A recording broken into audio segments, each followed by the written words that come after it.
Hey there, and welcome back. Whatever this day has been, however long it ran, or however heavily it sat upon you, the day is over now, and you are allowed to lay it down. The work that is not finished will still be waiting in the morning, and it will keep without you for the few hours we have together tonight. There is nothing left for you to do now, but be here in the warmth and the hush, and let yourself be carried a long way off from the bright and humming and restless world you live in by day. For tonight we are going somewhere very old and very ordinary, somewhere almost no one thinks to wonder about, though every soul who lived before the age of lamps and clocks knew it as surely as they knew their own two hands.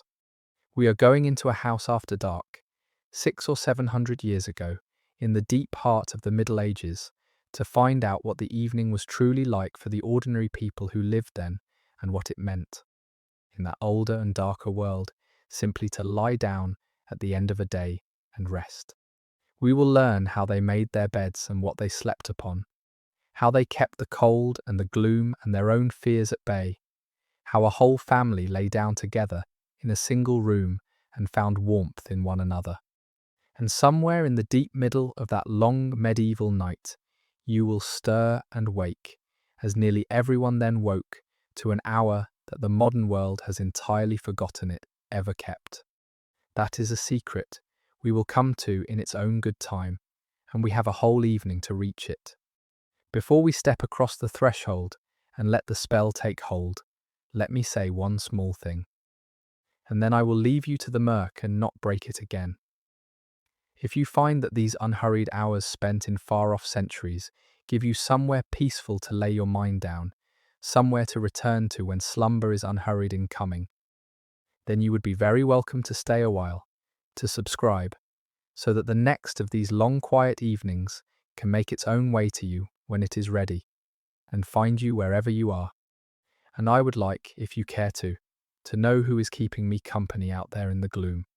You might leave a word below and tell me where in the wide world you happen to be, lying as you listen, and what the hour is where you are, whether it is the soft early edge of the evening, or the deep middle of the evening, or one of those strange still hours that seem to belong to no part of the day at all. I look through those words far more often than you would think, and there is a strange comfort in them, in knowing that scattered all across the turning earth tonight, a great many of us are lying still in the black at the very same moment, each of us alone, and yet somehow keeping all the others company across the miles between. The people whose night we are about to enter understood that feeling better than anyone who has ever lived, for they were almost never alone in the blackness, but lay close together against it, breath beside breath, through every evening of their lives. And that, as it happens, is exactly where we are going. So let me take you there now. Picture this, the very end of a day in late autumn, 600 or 700 years ago, in a small village somewhere in the green heart of England, and the light going out of the sky. It has been a grey and shortening day, the kind that never quite came fully awake, and now the sun, which no one has seen, is sinking unseen behind a bank of cloud, and the world is going slowly from grey to a deeper grey, and the cold is coming up out of the ground, the way it does at that hour. The village is no great thing to look at, a scatter of low houses along a single muddy track, a church with a squat tower, a green, a pond gone, steel-coloured in the dusk, the dark line of the forest standing back beyond the open fields. There are perhaps a dozen households here, perhaps a few more, and they have stood in this same fold of land, more or less, for longer than anyone can say. And the people in them are bound to the land and to one another and to the turning of the year by ties so old and so deep that they have never once thought to question them. Smoke is rising now from the roofs, thin and blue against the darkening sky, leaking up through the thatch from the fires within, for there are no proper chimneys in houses such as these. Only a hole in the roof or a gap under the eaves for the smoke to find its own slow way out. That smoke is the surest sign of life in the gathering dusk. The breath of the houses and the smell of it lies low and sweet over the whole village. wood smoke and turf smoke, the smell that means evening. That means the day's work is ending and nightfall is drawing in. Here and there, a faint reddish glow shows at a doorway or an unshuttered gap, where the firelight leaks out into the black, and these are the only lights in all that landscape, these few low embers of human warmth, for there is nothing else. No lamp on any post, no glow on the horizon from any distant town, no light anywhere in the whole wide world but fire and the fading sky. You must understand, before we go in, how dark the world is about to become, for it is a blackness we have almost entirely lost and can scarcely imagine now. When the last of the daylight goes from this sky, there will be no holding it back. There will be only the firelight within the houses, and if the clouds should break, the moon and the cold scatter of the stars above, and beyond that, nothing. A blackness total and unbroken, stretching away over the fields and the forest and the whole slumbering country, mile upon mile, with never a single gleam to mark a road or a dwelling. The night in this world is not a dimming. It is an absence, a vast and ancient dark that closes over the land every evening as it has since the beginning, and that the people here have learned to live within and to rest within, and even, in their way, to love. And it is into one of these low houses, one of these few warm leaking glimmers, that I am going to take you now, to spend the evening among the people who live there, and to learn, room by room and hour by hour, what the dead of midnight of a life were like before there was anything at all to push the darkness back.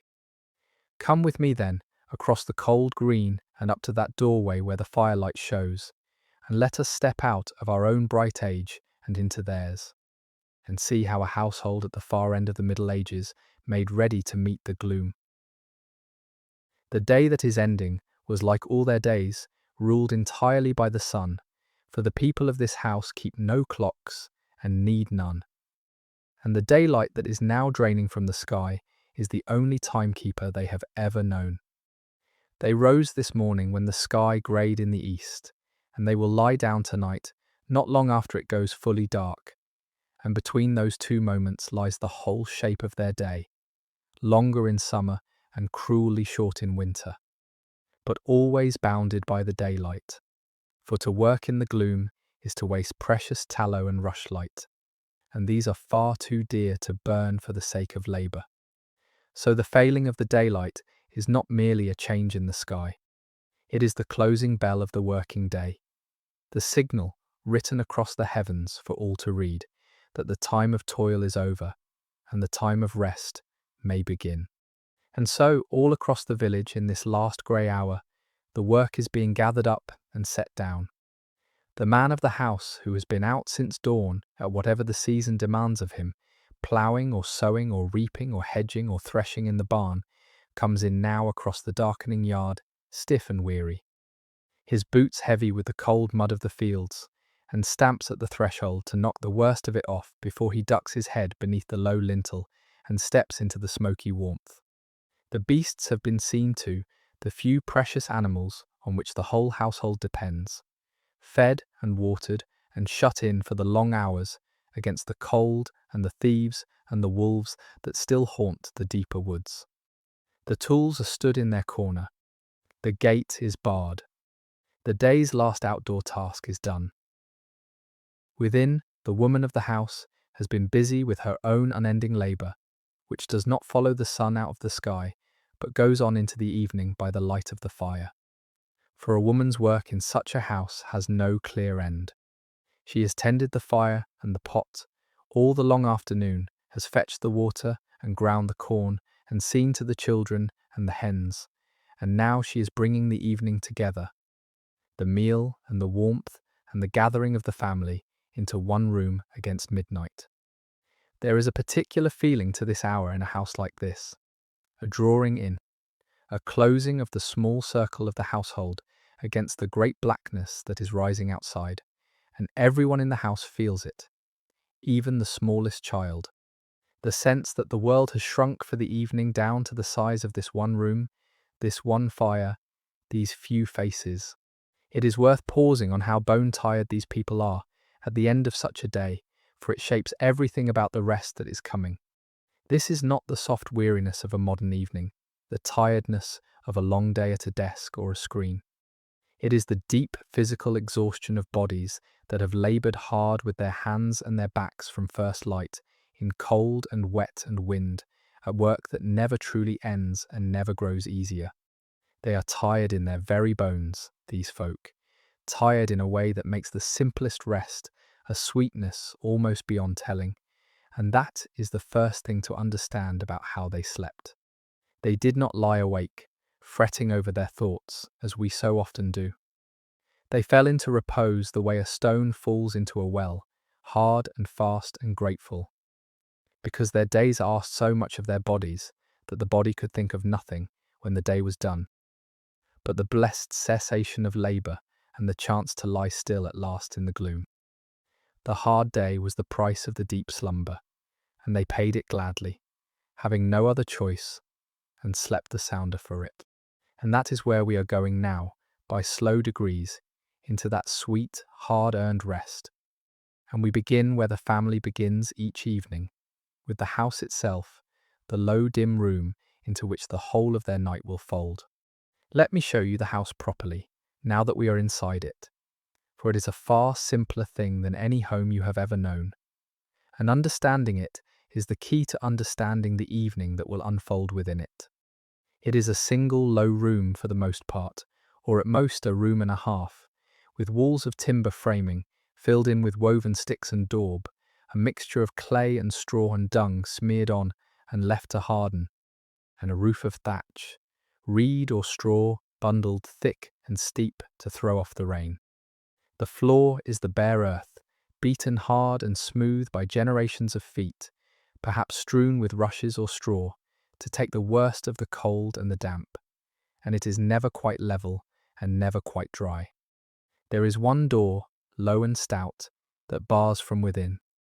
There are perhaps one or two small openings in the walls to let in a little light by day, unglazed, for glass is a luxury beyond all dreaming here, and closed after dusk by a wooden shutter against the cold and the blackness. Inside, the whole of the family's life takes place in this one dim space. There is no division of rooms as we would know it, no chamber set apart for sleeping, no place that is for one thing and not another. The same floor on which they cook and eat and work and sit by day is the floor on which they will lie down after sunset. The fire burns in the middle of it, or against one wall in an open hearth on the earthen floor, and the smoke rises and finds its slow way out through the thatch above, blackening the underside of the roof and hanging in a faint haze about the upper air of the room, so that everything here, the people and their clothes and their few possessions, carries always the deep smell of wood smoke. The light, by day, is dim and brown, filtered through the small openings, and thick with that smoke, and after dusk it is only the red glow of the fire. It is a dim house, a smoky house, a house that we would find close and mean and uncomfortable, and that they find snug and sufficient, and theirs. For all its bareness, look how little there is in it, and how every single thing has its use. A table, a board on trestles that can be taken down, a bench or two, a stool, a chest, perhaps, the one piece of real furniture holding the family's small store of cloth and treasures, pots and a cauldron by the hearth, wooden bowls and horn spoons, a few iron tools, strings of onions and herbs hung from the rafters to dry, a flitch of bacon, if the household is fortunate, curing in the smoke, and that is nearly all. There is no clutter here, no excess. For these are people who own almost nothing, and need almost nothing beyond the few matters that keep them fed and warm and clothed. The poverty of it, by our reckoning, is severe, but it is not felt as poverty by them, for they know no other way, and the bare room, warm with fire and full of their own people, is to them not poor at all, but simply home, the one safe place in a hard and dangerous world. At one end of the room, in many such houses, there is the buyer, a space set apart by no more than a low partition or a change in the floor, where the household's beasts are brought in for the heart of midnight. We will come to them in their turn, for the animals are part of the dead stillness, here in a way we have quite forgotten. But mark, for now, the shape of the whole. One low dim room, earth underfoot, and smoke-blackened thatch overhead. A fire at its heart, a family and their beasts gathered into it together, and beyond the daubed walls and the barred door, the vast, cold, medieval night. This is the world in which they will slumber. And before we turn to the warm red heart of it, the fire, let us look first at what lay underfoot in such a house, at the floor itself and its covering of strewn rushes. For that too was part of the dead stillness, and the rest.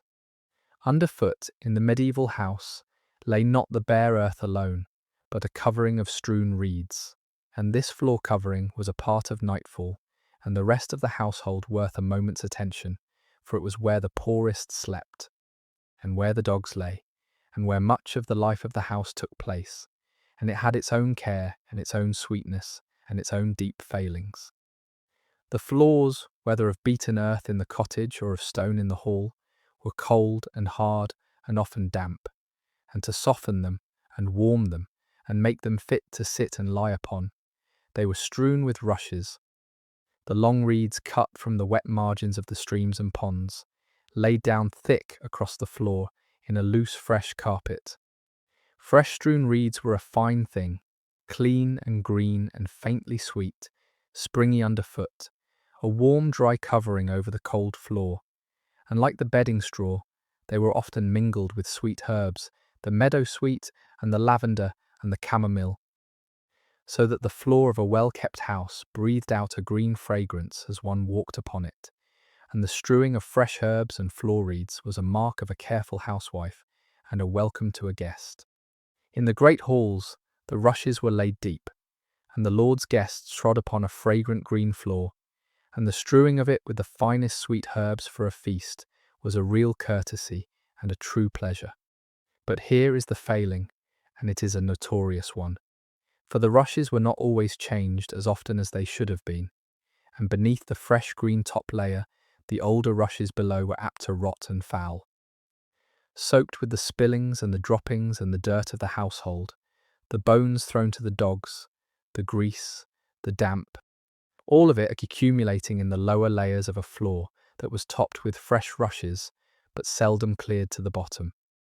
A learned visitor from abroad once wrote in horror of the English floors, strewn with rushes so long unchanged that beneath the surface lay an ancient filth of spittle and scraps and worse.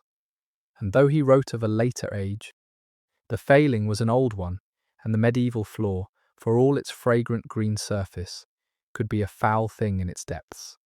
So the strewn floor was two objects at once, like so much of the medieval world, sweet and green and fragrant above, where the fresh rushes and herbs lay, and foul and rotting below, where the old were never quite cleared away. A matter of real beauty and squalor mingled, much as their whole world was. And upon this strewn floor the poorest of the household slept, on the rushes themselves with a cloak for cover, nearest of all to its sweetness and its filth both, while the better placed lay raised above it on their pallets and their frames. We who walk on clean-swept floors, and lie well above them, can hardly imagine slumbering down among the rushes, but it was the lot of many, and they made their peace with it, as with everything. Finding the warmth and the softness of the fresh-strewn reeds, and not much minding what lay beneath, and lying so, upon the floor, or raised above it, the household passed its hours in that low room through all the turning year. But the warm red heart of such a house, around which the whole evening gathered, and without which none of it would be bearable at all, was the fire. And it is to the fire that we turn now. The fire is the heart of this house, in every sense, and to understand the older age you must first understand what the fire meant to the people who lived by it. It is warmth, first of all, the only warmth there is, the single source of heat in the whole cold dwelling, and in winter the difference between the fire and no fire is quite simply the difference between life and death. It is light, the only steady light, the red and flickering glow by which the evening's last tasks are done and the faces of the family are seen. It is the means of all cooking, for every meal that is eaten in this house is made at this hearth, in the pot that hangs above it, or in the embers that are raked to its edge. And it is beyond all these uses, something deeper, a kind of living presence at the centre of the home, a companion, almost a household god, tended and fed, and never, if it can be helped, allowed to die. For the keeping of fire was no small matter in a world with no easy way to make it anew. To strike a fresh fire from flint and steel and tinder was slow, finicky work, a presence of patience and cold fingers, and many failed attempts, especially in damp weather when the tinder would not catch. And so the great aim in every house was never to let the fire go out at all, but to keep it alive from day to day and season to season. A single unbroken flame carried forward through the years. The fire on this hearth tonight may be, in a sense, the same fire that warmed this family's grandparents, fed and banked and revived 10,000 times, but never quite extinguished, a living thread of flame running back through the generations. There is a quiet wonder in that, when you think of it, and the people here feel it without needing to name it, this sense of the fire as something old and faithful and continuous, the steady red heart of the household's whole long life. And so, as the evening deepens and the time for slumber draws near, comes one of the most important rituals of the medieval world, the banking of the fire, the covering of it, so that it may live safely through the murk until morning. The full flames are let to die down to a bed of glowing embers, and then those embers are carefully drawn together into a heap and covered over with ash, banked up so that the air can scarcely reach them, so that they will not blaze and not go out, but smoulder slowly through the evening, holding their heat, holding their life, ready to be uncovered and coaxed back into flame at first light. There was even a word for this covering of the fire, brought over by the Normans, couvre-feu, cover fire, which in time became the English word curfew. For in many places a bell was rung at evening as the signal that all fires were to be smored and covered, and the day brought to its close. There is good sense in that ritual, beyond the simple wish to keep the embers alive. A fire left burning untended in a house of timber and thatch, with a family asleep on the floor beside it, is a deadly thing, and fire was the great terror of these wooden, crowded, flammable villages, where a single stray spark on a windy night could take a whole row of houses and leave the people homeless before the cold of winter. To bank the fire was to make it safe, to tuck it down for the evening as you would tuck down a child, smored and covered and harmless, its warmth held, but its danger stilled. And so the last full light of the evening dies away as the embers are covered, and the room goes from the bright flicker of flame to the deep red glow of banked ashes. And that dimming is itself a signal to everyone in the house that the day is truly over now, and the long night has begun. With the fire safely damped, the family must find some smaller and dearer flame for the little while that remains, and it is to that small flame that we turn next. Now that the fire is banked low, the room would be near to dark, and so we come to the small artificial lights, by which the poor of the Middle Ages eked out the last hour of their evenings. And they are humble things indeed, and tell us a great deal about how precious illumination truly was. For light in this world was not free and endless as it is for us, who flood our evenings with it at the touch of a finger and never give it a thought. Brightness after dark had to be made, and the making of it cost money or labour that a poor household could ill spare, and so it was used as sparingly as bread in a famine, a little at a time, and never wasted. The very poorest had the rushlight, and a clever, frugal thing it was. You took the common rush from the wet ground at the field's edge, and you peeled away most of its green skin, leaving one thin strip to hold the soft white pith together. And you dried this pith, and then drew it through melted fat. the skimmings of the cooking pot, the grease that no one would waste on anything else until it was soaked through. And there was your light, a long thin rush, soaked in kitchen fat, which, set burning in a simple iron holder that pinched it at an angle, gave a small steady flame for perhaps half an hour before it was spent, and another must be lit. It smelled of the fat it was made from, and it guttered and smoked, and it gave only a feeble pool of light, enough to see a hand's breadth around it, and no more. But it was nearly free, made from rushes anyone could gather and fat that would otherwise be thrown away, and by its small glow the women of the house could spin or sew for an hour after the sun was gone. A step above the rushlight was the tallow candle, made of the same animal fat, but cast properly around a wick, and this was a finer thing, but still humble, and still it smoked and stank and dripped. For tallow is rendered from the fat of beasts and never burns clean. Finer still, and quite beyond the reach of any peasant household, was the candle of beeswax, which burned bright and clean and sweet, and was the candlelight of churches and great halls and the houses of the rich. A luxury so far above the world of this cottage that the people here might see it only at the great festivals in the church, and marvel at it. For them it was the rushlight and the firelight, and little else, and by these they measured out their dark. And what this meant, in the end, was that the evening after sunset was short, and the dark long. There was no sitting up late by a bright lamp, reading or talking far into the depths, for there was nothing bright to sit up by, and what little glow there was cost too dear to burn for long. The hour or so between the failing of the daylight and the going to bed was lit by the dying fire and a single rushlight. And in that small circle of dim and flickering glow, the family did their last quiet tasks and said their last few words. And then the rushlight was pinched out, and there was only the red of the banked embers, and it was time to slumber.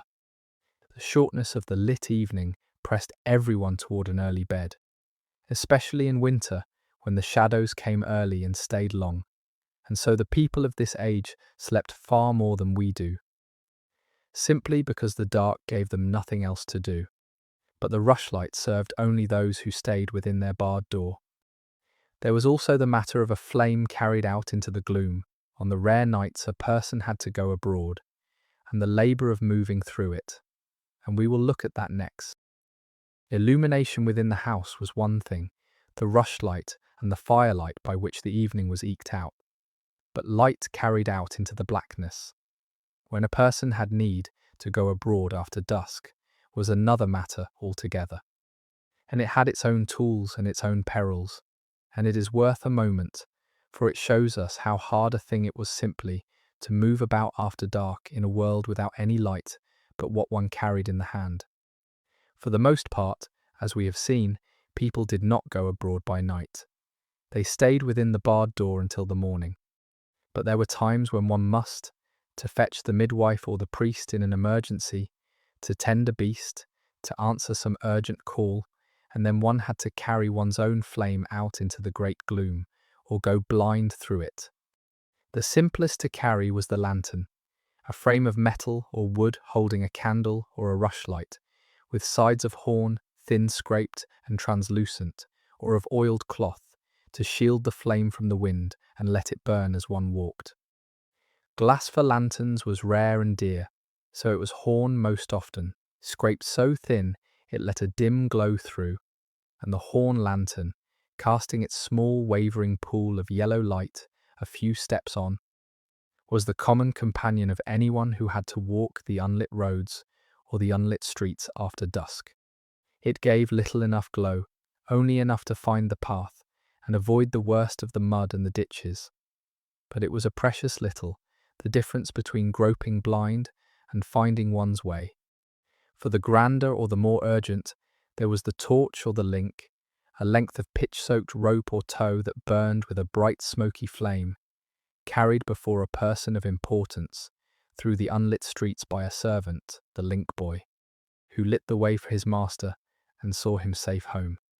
In the towns, where the dead of midnight streets were dangerous, To be escorted home after dark by a servant bearing a flaming torch was the way of the well-to-do, the bright wavering flame parting the blackness, throwing great shadows up the house fronts, the one moving gleam in the dead street.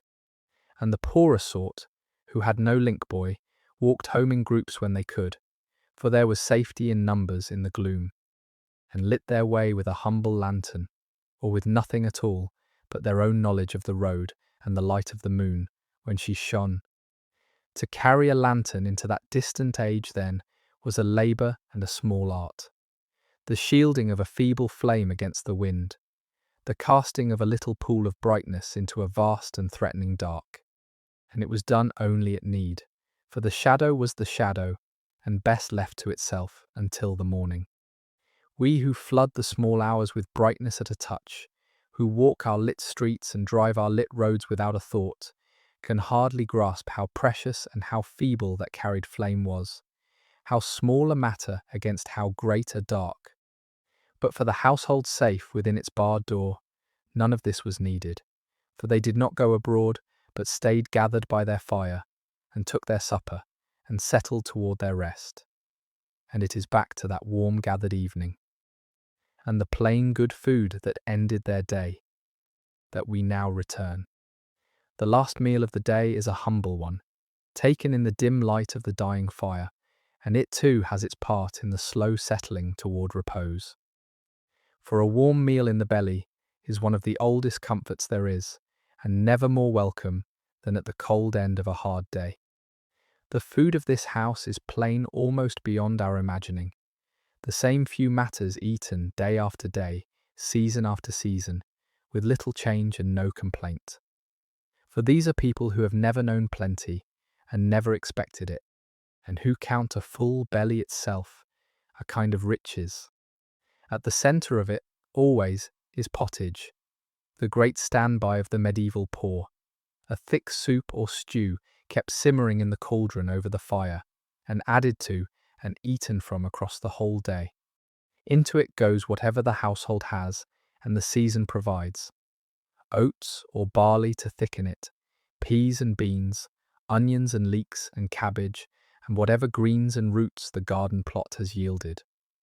A few herbs for savour, and, on a good day, a scrap of bacon or salt meat to lend it richness.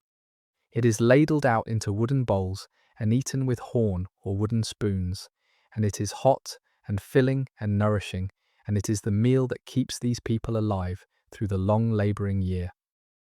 Tonight there is pottage, as there is most nights, and the family gather their bowls and take their share in the firelight, and the warmth of it spreads through their tired bodies and begins, in the oldest way there is, to loosen them toward rest.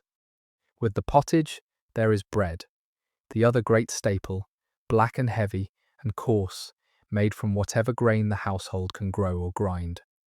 Rye or barley or muslin, a mixture of grains. Rarely the fine white wheaten bread that was the food of the rich.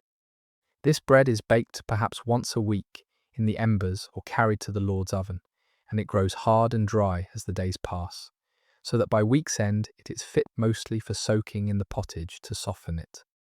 There may be a little ale too, weak and home brewed, for water was often unsafe to drink, and ale was the everyday drink of all, even the children, though it was so weak and small that it would scarcely turn a head. And on a feast day, or when fortune has smiled, there might be cheese, or an egg, or a little meat. But tonight it is the old reliable supper, pottage and dark bread and small ale, taken quietly in the glow of the banked fire. It is worth saying that this evening meal was, for most, the lighter of the day's eating, for the main meal, the dinner, was taken around the middle of the day, when the body needed fueling for the afternoon's labour. And the supper that came at evening was a simpler thing, enough to settle the belly for the evening, but not to weigh it down. And the food of the evening was shaped too by the calendar of the church, which laid its fasts across the year with a heavy hand. On the many fast days, the Fridays and the eves of feasts, and the weeks of Lent and Advent, no flesh meat might be eaten, and the pottage went without its scrap of bacon, and the table kept to fish, if any could be had, or to the plainest of pottage and bread and ale. These fasting evenings were leaner than the rest, and frequent, near half the days of the year, by some reckonings falling under one rule of abstinence or another, so that the evening meal swung, like everything else, with the turning of the church's year. Fuller on the feast days and lean on the many fasts, and the household ate by the calendar of heaven as much as by the yield of the field. There is no ceremony to it, no laying of a fine table, but there is something that we might envy all the same. There is gratitude, and there is togetherness. Before they eat, the head of the household may speak a few words of thanks to God for the food simple and heartfelt. For these are deeply believing people who know that the harvest and the daily bread come, not by their effort alone, but by the grace of heaven and the turn of the seasons, and that a year of failed crops would mean hunger and perhaps death. And then they eat together, in the warm circle of the fire, parents and children close about the one pot, and the eating is unhurried, and the talk is quiet, and the long day's labour falls away. When the bowls are scraped and set aside, the meal is done, and the evening proper draws nearer, and the family settle in for the last short while of their waking evening, the time of small tasks and quiet talk by the fire, which is, in its way, the sweetest hour of the medieval day.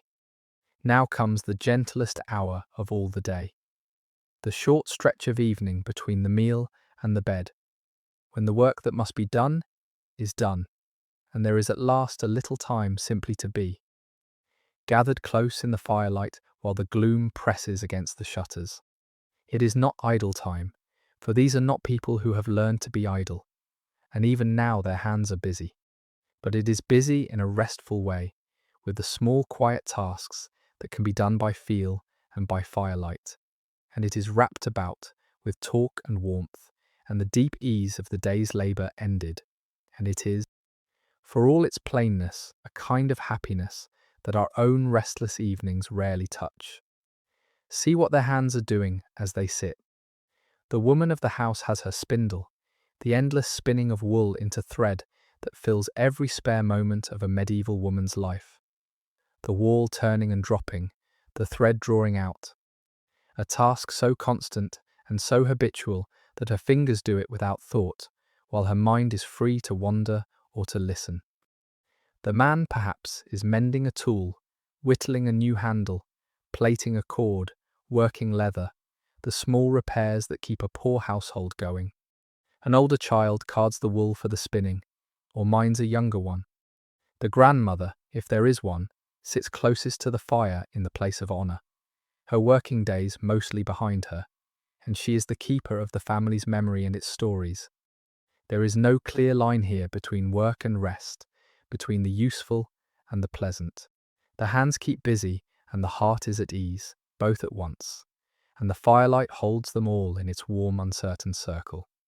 And there is talk, the quiet talk of people who have lived their whole lives within arm's reach of one another and know each other to the bone. The doings of the village, who is ailing and who is mending, whose cow has calved, what the priest said, what the weather promises, the small ceaseless news of a world no bigger than a few miles across. And there are the old stories, the true treasure of these dark evenings, for in a world without books that the poor could read, without any way to store a tale, but in living memory, the telling of stories by the fire was how the people kept their past and shaped their young and passed the long black hours. The grandmother tells the old tales she had from her own grandmother, of saints and their miracles, of foolish men and clever ones, of the fairies and the matters that move in the woods after dusk, of how the family came to this place, and what befell in the great winters and the bad years long ago. The children listen wide-eyed, half in delight and half in fear, and so the stories pass down, mouth to ear, generation to generation, around fire after fire after fire, back further than anyone can reckon. This firelit hour is the soul of the household's life together, and it is worth dwelling on, because it is so very different from how we pass our own evenings now. each of us often alone with a screen, lit by a cold and tireless glow. Here there is one fire, one small pool of warmth and light, and everyone must gather to it, close, shoulder to shoulder, sharing the same heat and the same flickering brightness and the same low voices, because there is nowhere else to be. The blackness and the cold, which seem such hardships, are in their way the makers of this closeness, for they drive the family together into the one warm circle and hold them there. And out of that nightly gathering comes a kind of belonging that we, with all our light and space and comfort, have very nearly lost. But the rushlight gutters low now, and the embers sink, and the children's eyes grow heavy, and it is time, at last, to think of bed. Yet before they lie down, there is the household's other family to see to, the beasts, and we will look in on them now. In many a house of this kind, the family does not repose alone, nor even only among their own kind. For at one end of the long room, beyond a low partition of wattle or a simple step in the earthen floor, the household's beasts are brought in to pass the murk under the same roof. To us this seems a strange and unwholesome thing, to share one's very dwelling with cattle, but to the people of this age it was ordinary good sense, and there is more wisdom in it than we might at first suppose. The house in which beasts and people sheltered together under one long roof was so common that it has its own name among those who study these matters, the Long House, and across much of the medieval country, it was simply how the poorer sort lived. Consider why they did it. The beasts, first of all, were precious almost beyond reckoning. An ox or a cow or a few sheep representing the whole wealth and security of a poor family, the difference between getting by and going under. To leave such treasures outside in a flimsy shed on a bitter winter's dark, at the mercy of the cold and the wolf and the thief, was to risk everything. Far safer to bring them in behind the same barred door that protected the family, where they could be watched over and kept warm and kept safe. And the beasts gave something back for their lodging, for the warmth of several large animals is no small thing in a cold house. Their great slow bodies giving off a steady heat all evening long that helped to keep the whole dwelling from freezing, a living furnace at the lower end of the room. On the coldest hours of the year, the warmth of the byre was a mercy the family was glad of, and they slept the better for the beasts breathing in the gloom nearby. There was a cost to it too, of course, and we should not romanticize it. The animals brought their smell, strong and earthy, the smell of dung and straw and beast, which mingled with the wood smoke and the close air of the slumbering family into something we would find hard to bear, and they did not notice at all, having breathed it every evening of their lives. They brought their noise, the shifting and stamping and lowing, and the sounds of their feeding, threaded all till morning. And among the beasts there was one whose voice was the very clock of the evening, and that was the cock, whose crowing divided nightfall and told the time to all who heard it. The cock did not crow only at dawn, as we tend to think, but through the dead of midnight at its set hours, the first cockcrow coming in the dead middle of the dark, and the second nearer to the morning.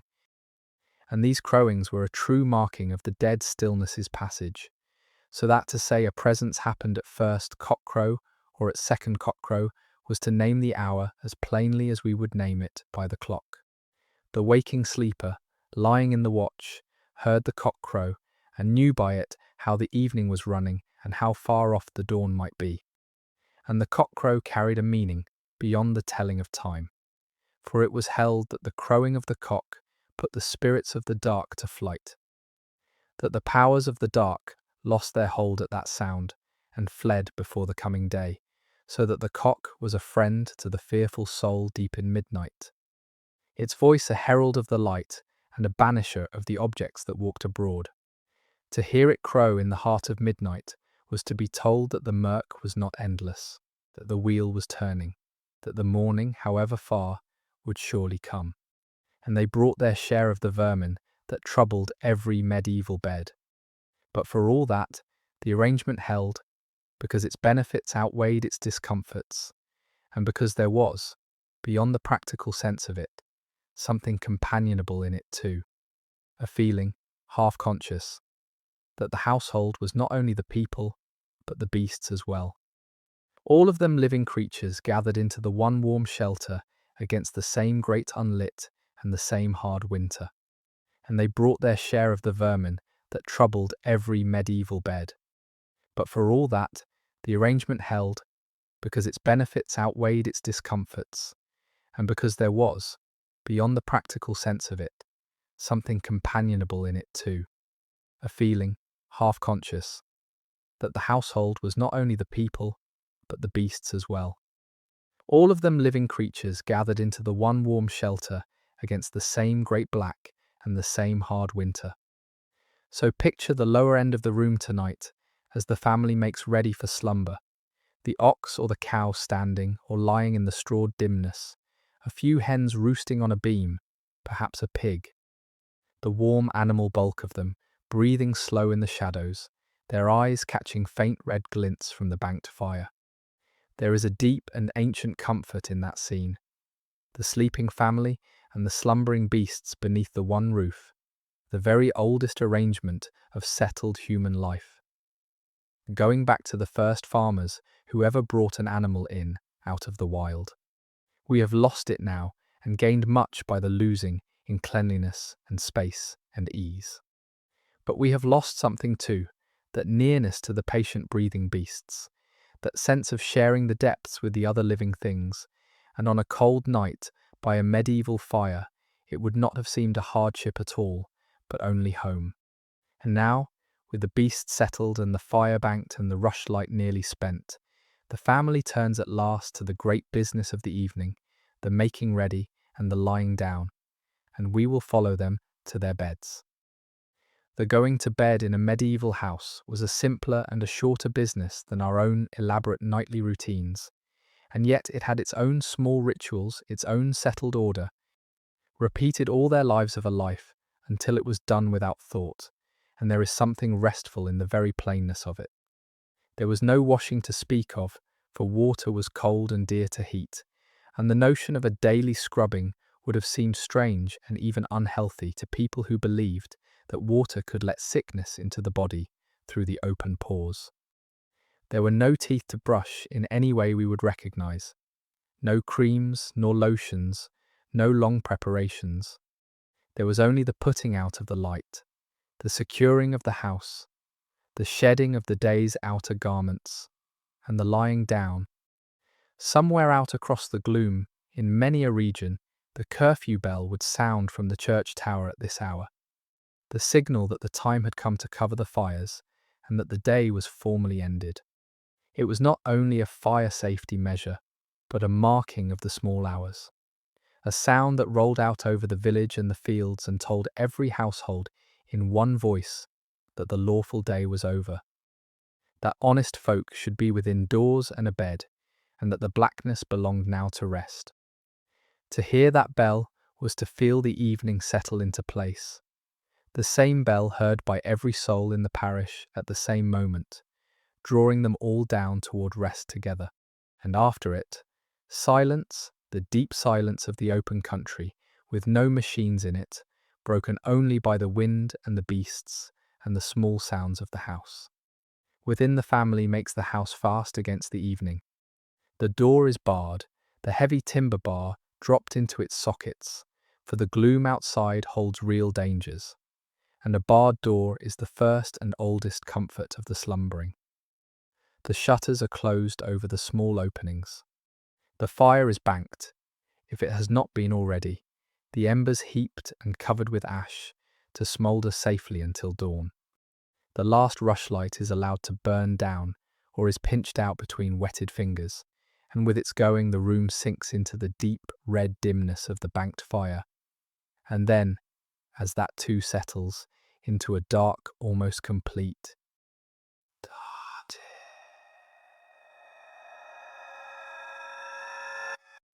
and the people undress after their fashion, which is to say they take off the heavier outer layers of the day, the gowns and tunics and aprons and the like, but keep on, very often.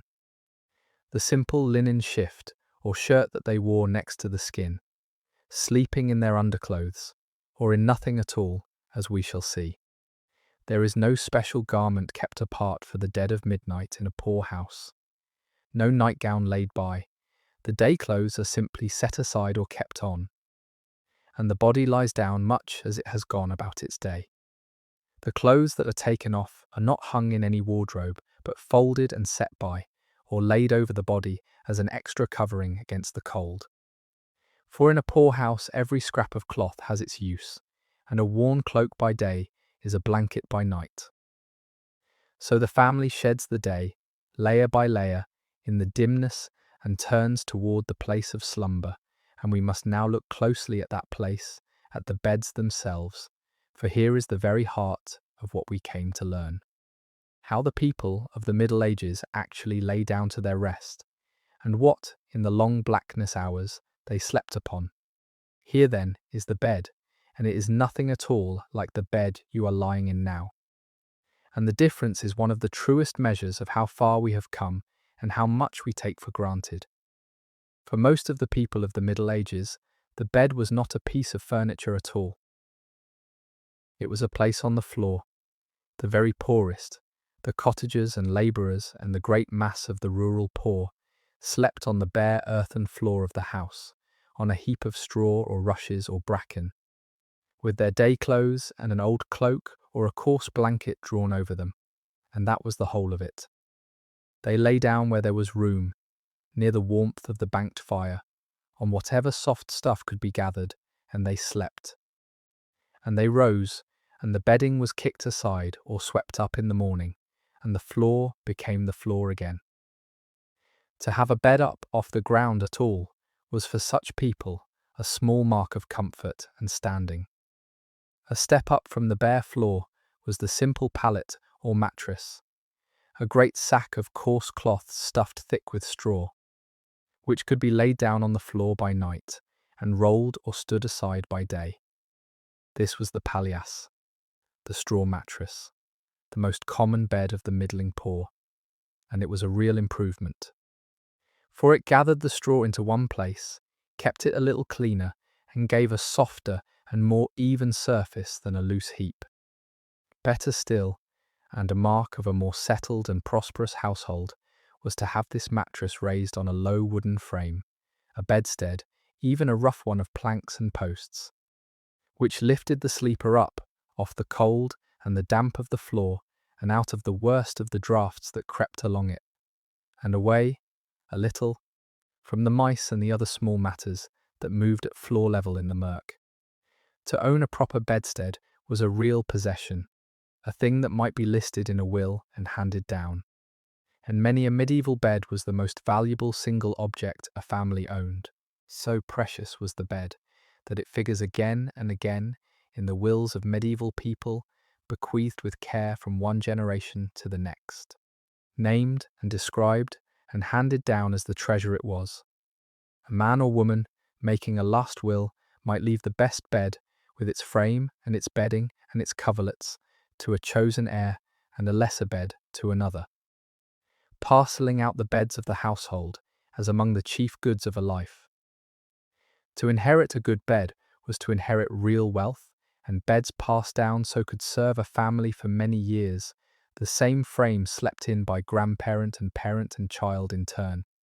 We, who think little of a bed and change it without a thought, can scarcely imagine a world in which the bed was a named treasure, written into wills, parted over among heirs, handed down with love and care as one of the most valued things a person could leave behind.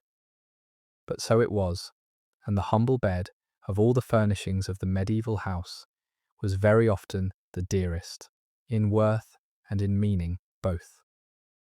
And on these beds, whether bare floor or strawed pallet or raised frame, slept not one person, but many, for the bed was shared always as a matter of course, and we will come to the deep importance of that sharing. But mark first the ranking written into the very beds of the household, for even here, in this one poor room, there was an order. The best place, the warmest and softest and most off the ground, went to the master and mistress of the house, the goodman and his wife. The children slept where they could, on pallets or on the floor, often all together in a heap for warmth, the older ones, perhaps, in a loft above, if the house had one, the very oldest, and the servants, if there were any, took the meanest places, nearest the door, or the draught, or the beasts. So the bed, even in its simplest form, mapped out the whole small society of the house, who mattered and who did not, who was warm and who was cold. But the better beds rested on a frame of jointed timber, the bedstead, and that frame had a craft and a quiet secret of its own, well worth the knowing before we come to what the mattress was filled with. So look first at the bedstead, and at the web of rope strung across it. It is worth pausing on the frame that held the better beds, the bedstead itself, for it was a piece of joinery with its own quiet craft, and it carries a small secret that has outlived the thing itself, and survives in a phrase you have surely spoken. The bedstead of a prosperous house was the work of a carpenter or a joiner, built of good seasoned timber, oak or elm or ash, squared and pegged and pinned together, without a single nail of iron. For the joiner of that age worked his wood with the mortise and the tenon, cutting a slot in one piece and a tongue in another, and driving them snug with a wooden peg, so that the whole stood firm and could be taken apart again and carried from house to house. 4 stout posts, a headboard, side rails and foot rail, all jointed and pegged, that was the bare bones of it. A square, strong cradle of timber raised on legs above the floor. But the frame alone held nothing between the rails, where the mattress would lie. There was an open space, and across that space was strung a lattice of rope. A web of stout cord, threaded through holes bored in the rails, and laced from side to side and end to end, drawn tight and knotted off, until the whole made a taut, springy net of rope on which the straw tick or the feather bed could rest. This rope lattice was the support of the whole bed, the thing that held the sleeper up and gave the mattress its spring, and it was a clever and a frugal piece of work, far cheaper and lighter than a solid base of board, and yielding besides, with a give to it that a plank could never have. The trouble with a bed strung on rope was that the cords stretched and slackened with use, sagging in the middle under the weight of the sleepers until the bed grew loose and sway-backed and uncomfortable, the mattress sinking into the hollow. And so the ropes had to be tightened, drawn taut again at their knots, or wound up with a small wooden tool made for the purpose, a bed key or bed wrench, that gripped the cord and levered it tight, restoring the firm flat web on which a body could rest at ease. This tightening was a regular small labour of the household. The cords hauled taut whenever the bed grew slack, and a well-tightened bed was a firm and a comfortable one, while a bed left to sag was a misery to lie in. And here is the small secret the bedstead left behind. For when you wish a person a good rest, when you send a child up to bed with a fond word, you tell them to sleep tight, and the phrase, whether or not its history is quite so tidy as the telling, carries the memory of those old rope beds down to us still. The wish that the cords beneath them be drawn firm and taut, that the bed be tight and true, that they lie well supported and rest the better for it. So even now, in a house of springs and foam that no joiner ever pegged, the wish goes on, an echo of the rope and the timber and the wooden peg, of a craft long vanished and a bed long gone. And whatever the frame beneath it, plank or rope or bare swept floor, the substance that the sleeper actually lay upon was, for the great mass of ordinary folk, that one humble harvest material we must look at next. So let us lie down, in imagination, upon a medieval bed of straw, and feel what it was truly like, for the reality is neither so wretched as we might fear, nor so simple as the word suggests. The straw bed at its best was the palliasse, the great cloth sack, sewn from coarse hempen or canvas ticking, strong and tightly woven, and stuffed full and firm with dry straw, oat straw or wheat straw or barley straw, whatever the harvest had left when the grain was threshed out. This was no loose, untidy heap, but a made thing, plumped and shaped and beaten into evenness, a proper mattress in its way, and a well-made straw bed, fresh stuffed and thick, was a far kinder place to lie than you might think, springy and yielding and holding the body up off the hard ground. Feel the particular character of it, so different from the soft sink of a modern bed. Straw is light and full of air, and a thick mattress of it has a buoyancy, a faint crackling give that cradles the body in its own fashion. It is firm, certainly, with none of the deep yielding softness we are used to, but firmness is no enemy of rest, and a body wearied to the bone by a day of hard labour asks only for a level place to stretch out upon. And the straw bed gave it that. It held the warmth of the body well too, the air trapped among the stalks, keeping the cold of the floor at bay and gathering the sleeper's own heat about them through the dead of midnight. And it had a smell, when it was fresh, that was not unpleasant at all, but clean and dry and faintly sweet, the smell of the harvest field, of cut corn and summer sun, brought indoors to lie upon through the winter. There were finer beddings than plain straw, for those who could rise to them. Chaff, the husks of the threshed grain, made a softer stuffing than the stalks. Bracken and dried leaves and rushes were used where straw was short. The better off might have a mattress stuffed with flock, the waist ends and clippings of wool, softer and warmer than straw, though still coarse, and the truly comfortable, the gentry and the rich, slept at last upon feathers. The down of geese and ducks gathered and dried and sewn into ticking to make the soft, deep feather bed that was the height of medieval luxury and the envy of all below. But these were for the few.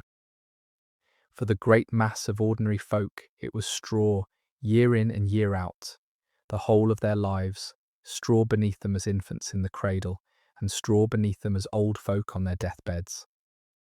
The constant, humble companion of every evening they ever slept. It is worth knowing, too, that to make a bed, in those days, meant something far more laborious than the quick smoothing of a coverlet that the phrase calls to mind now. To make the bed was to make the mattress itself, to fill the empty tick with straw, and shake it, and beat it, and work it into an even thickness. A real piece of household labour, done afresh whenever the bedding was renewed. The empty sack was laid out, and stuffed handful by handful with the dry stalks, packed firm but not too firm, then laced shut and pummelled and turned until the straw lay even and the lumps were worked out, so that the sleeper would not lie upon a ridge or a hollow. A bed badly made, with the straw bunched at one end and thin at the other, made for a wretched night. And the making of a good even bed was a skill like any other, learned and practised and prided in.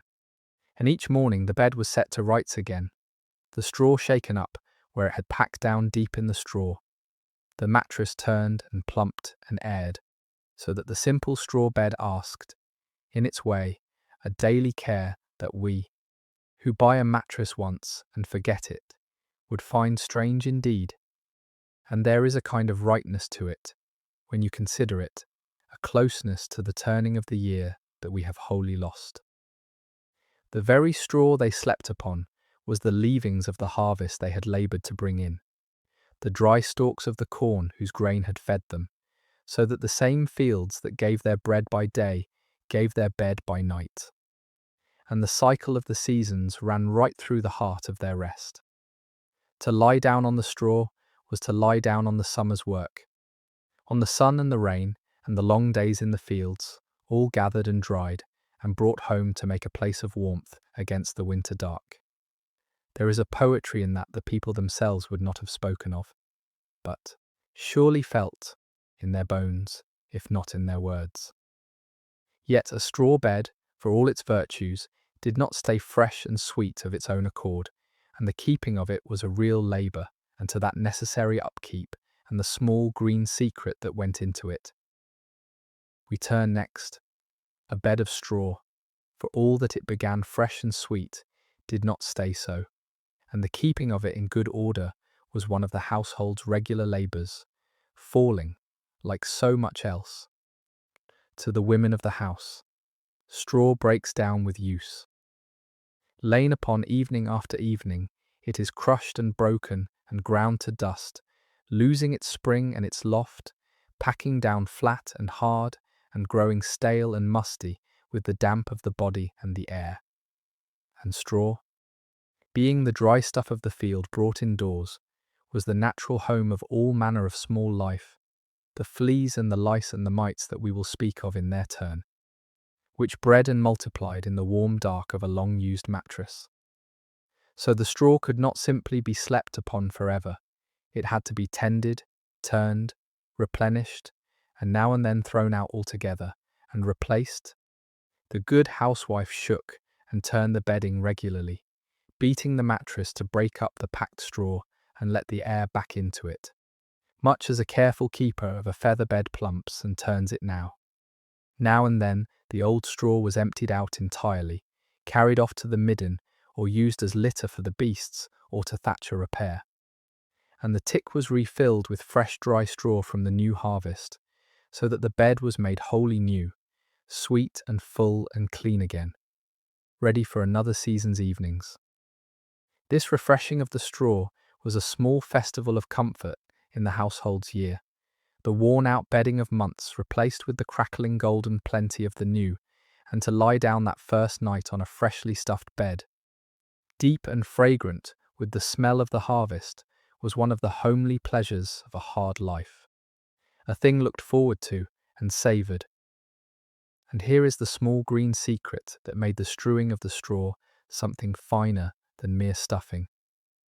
For the wise housewife did not fill her beds with straw alone. She gathered, through the summer, the sweet-smelling herbs and flowers that grew in the meadows and the hedgerows and her own garden plot, and she dried them, and she mingled them through the bedding straw, so that the bed was not only soft and warm but fragrant, scented with the gathered sweetness of the summer fields. Lavender she used where she could get it, for its clean, strong smell, and because it was believed to drive away the fleas and moths and to bring restful repose. Sweet woodruff, which smells of new-mown hay. Meadow sweet, whose very name tells of the chambers it was strewn in. Chamomile and thyme, and the leaves of the bay, and rosemary for remembrance and for keeping the head clear. These were laid through the straw and strewn upon the floor, so that the whole slumbering place breathed out a green and herbal sweetness. And to lie down was to lie down in a kind of meadow brought indoors against the winter.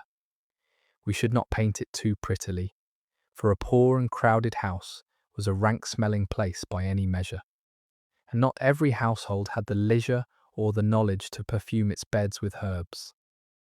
But the practice was real and widespread, this strewing of sweet herbs through the bedding and across the floor, and it tells us something we might not have guessed. That these people cared about the sweetness of their rest, that they reached, with what little they had, for comfort and fragrance and a pleasant place to lie, that the bed was not merely a heap of stuff to fall upon, but a thing to be tended and made nice and made sweet. There is a tenderness in it, in the gathering of summer flowers, to lay beneath a slumbering family through the cold months, a small grace amid hard lives. And yet, for all the lavender and the meadow sweet, the straw bed had its lodgers that no herb could ever quite drive out, and honesty and a little wry sympathy require that we speak of them now. It must be said, plainly and without too much squeamishness, that no one in the Middle Ages slept entirely alone, even when they slept by themselves, for the bedding shared its warmth with a host of very small creatures. And the people of that age lived their whole lives in a closeness with the lesser vermin that we, in our age of clean linen and hot water, can scarcely imagine. The flea and the louse were the constant companions of high and low alike, of the king in his curtained bed, no less than the labourer on his straw, and to live, then, was simply to be bitten, to itch, to scratch, and to think nothing very much of it, for it was the common lot of all, and there was no escaping it. The straw bed, warm and black, and full of the dust and crumbs and dander of human bodies, was the perfect nursery for such matters, and they bred there in numbers that would horrify us. The flea, the great hopping nuisance, lived in the bedding and the floor strewings and the seams of clothing, and came out in the warmth of the dead stillness to feed, leaving its rows of small itching bites. And there was scarcely a person in all the land who did not carry its marks. The louse lived closer still, in the hair and the clothes, and was so universal that it was simply a fact of the body, like dirt or sweat. Even the great and the holy were not spared. It was said of more than one revered saint that the vermin which crawled upon them in life rose up and departed their body at the moment of death. And this was told not as horror, but almost as a mark of holy humility, of a person too lost in God to trouble over such matters. The people fought back, in their fashion, with the few weapons they had. The sweet herbs strewn through the bedding, the lavender and the fleabane, whose very name proclaims its purpose, were meant in part to drive the creatures off.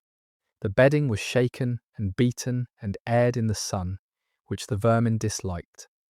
People combed and picked at themselves and one another, and the careful grooming of a loved one's hair, the picking over that we would find so distasteful, was among them an ordinary act of tenderness and care, a thing done by firelight as a kindness, mothers and children and husbands and wives tending one another against the small tormentors.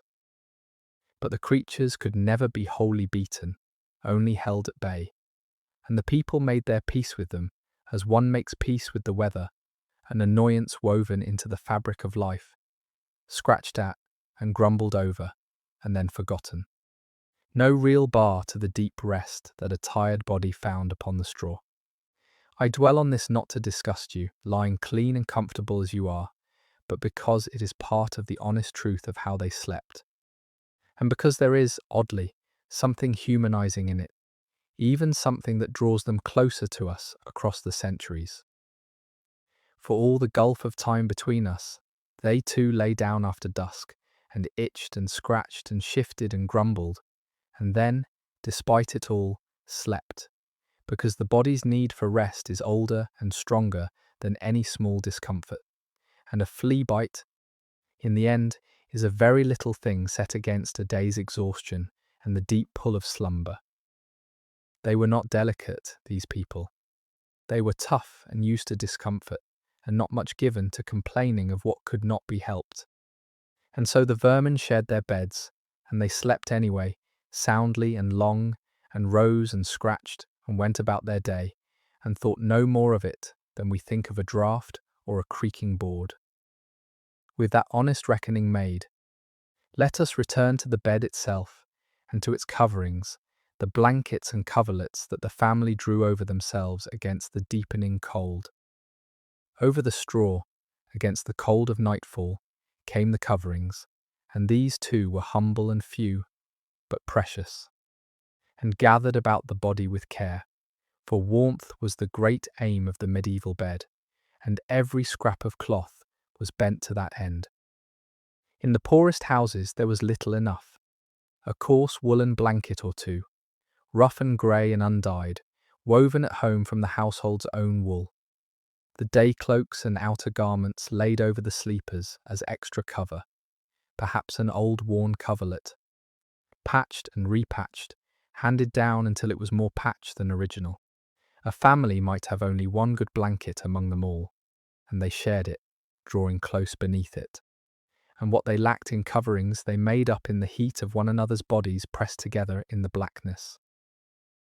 Wool was the great material of warmth, then, as for long after, For the people of this land kept sheep above all other beasts, and knew the worth of a good woolen blanket, as we know the worth of a warm coat.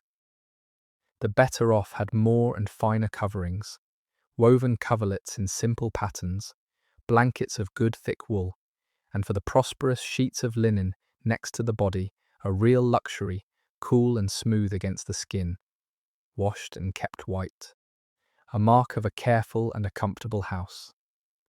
The grandest beds of all, in the manors and the great houses, were piled deep with coverlets and furs and embroidered counterpanes, layer upon layer of comfort and show. But in our cottage there is no such plenty, only the rough wool and the laid-over clothes and the shared heat of the close-packed family, and it is enough. For the body is hardy, and the straw is warm, and the fire glows banked nearby. The bed had its furnishings beyond the mattress and the coverings, and chief among them was the bolster, a long firm cushion stuffed with straw or flock, or, for the fortunate, with feathers, laid across the head of the bed to raise the sleepers and rest their heads upon, running the breadth of the bed so that all who shared it might lie their heads along its length. Above the bolster, in better furnished beds, lay the pillow, a softer cushion for the single head, and pillows were something of a luxury, a mark of comfort and standing. So much so that in some hardy households it was thought that pillows were fit only for women in childbed and not for sturdy folk, who should be content to lay their heads on a rolled garment or the bolster alone. The poor made do with what they had, a sack of chaff, a bundle of clothing, an arm crooked beneath the head, while the well-to-do rested upon bolsters and pillows of down in fine linen cases. But high or low, the principle was the same, the head raised a little and cushioned for the evening, and the bolster, running its firm length across the bedhead, was among the most ordinary furnishings of the medieval bed. There is a particular art to keeping warm in a cold bed with too few coverings, and the people of this age knew it well, for they had practiced it every winter of their lives. You did not lie spread out and alone, but curled close, knees drawn up, the body folded small to keep its heat within itself.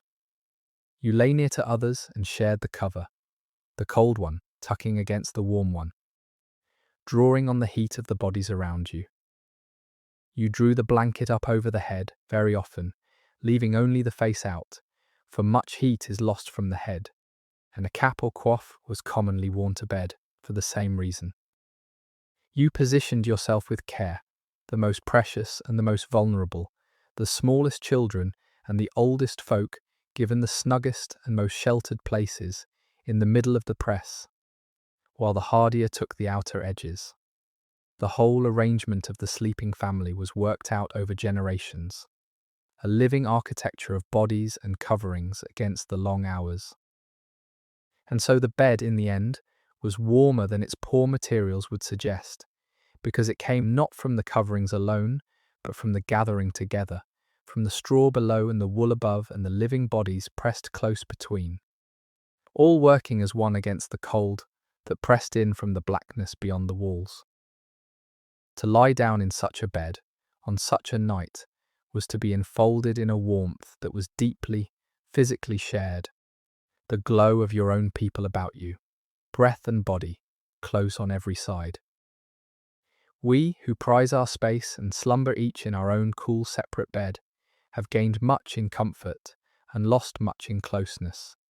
And to understand those far-off times, we must understand above all that no one slept alone, and that the sharing of the bed was not a hardship to be endured, but the very heart of the warmth and the safety and the comfort of the evening. And that sharing is the next thing we must look at closely, for it is one of the strangest and most touching truths of how they lived. Of all the differences between their nights and ours, none is greater or more revealing than this: that the people of the Middle Ages did not repose alone, and did not wish to, and would have found our solitary modern beds strange and cold, and even a little frightening. To slumber alone, for most of human history, was the lot only of the outcast, the traveller, the unlucky, the one with no one to lie beside. To slumber among others, warm and close and breathing in the gloom, was the natural and the desired thing, the way nearly everyone slept, nearly all their lives, and it shaped the whole feeling of midnight in ways we can hardly imagine. Having lost it so completely, in the cottage, the whole family might slumber in the one room, and often in the one bed, or in 2 or 3 pallets pushed close. Husband and wife lay together, of course, and the youngest children with them or beside them, and the older children together in their own heap, and the grandparents near the fire, all of them within the same small dark space, within arm's reach, within the sound of one another's breathing. There was no notion that a child should have its own room, its own bed, its own private dark. Such an idea would have seemed not a kindness, but a cruelty, a casting out of the little one into cold and loneliness. The child slept warm among its kin, and woke among them, and knew, all through the evening, the comfort of the bodies close around it, and grew up never once having lain alone, and was the more secure for it.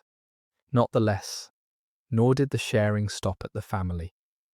Servants, too, lay where their service placed them, on a truckle at the foot of their lord's bed, or across the threshold of his chamber. Travellers and guests at an inn would share a bed with strangers as a matter of course, 2 or 3 or more to a bed, and think nothing of it. For a bed was a place to be shared, and a stranger in it was only a fellow seeker of warmth and rest. Apprentices slept together, monks in their dormitories, soldiers in their lodgings, all of them packed close in the common way. The solitary sleeper was the rare one, and the shared bed the rule, from the poorest hovel to, in its own fashion, the grandest hall. And think what this meant for the texture of the dead stillness. To lie down was to lie down among warm, familiar bodies, to feel them shift and settle, to hear their breathing slow and deepen, to be held all the heart of midnight, in the simple animal comfort of not being alone. The fears of the gloom, of which there were many and real, were softened by the nearness of others. The cold was beaten back by shared heat, and the deep human need for closeness, which we now meet in fragments and then retreat each to our separate room, was met fully and nightly, without thought, as the most ordinary thing in the world. There were discomforts in it, surely, the elbows and the snoring and the stolen blankets and the restless sleeper who woke the rest. And these were grumbled over as they are grumbled over still. But beneath the grumbling lay something we have largely lost, a nightly belonging, a being together in the shadows, that was perhaps the deepest comfort of their hard lives. As you lie there now, alone or beside one other, in your own still and private dark, you might hold that thought a moment, that for almost all the people who ever lived, the dark was not a solitude, but a gathering, warm and close and shared, and that this, more than any soft mattress, was the true comfort of their rest. And before we leave the shared bed, there is a deeper truth still to draw out of it. For that same bed held within it the whole of a human life, from the first night to the last, and it is to the bed, across a lifetime, that we turn now.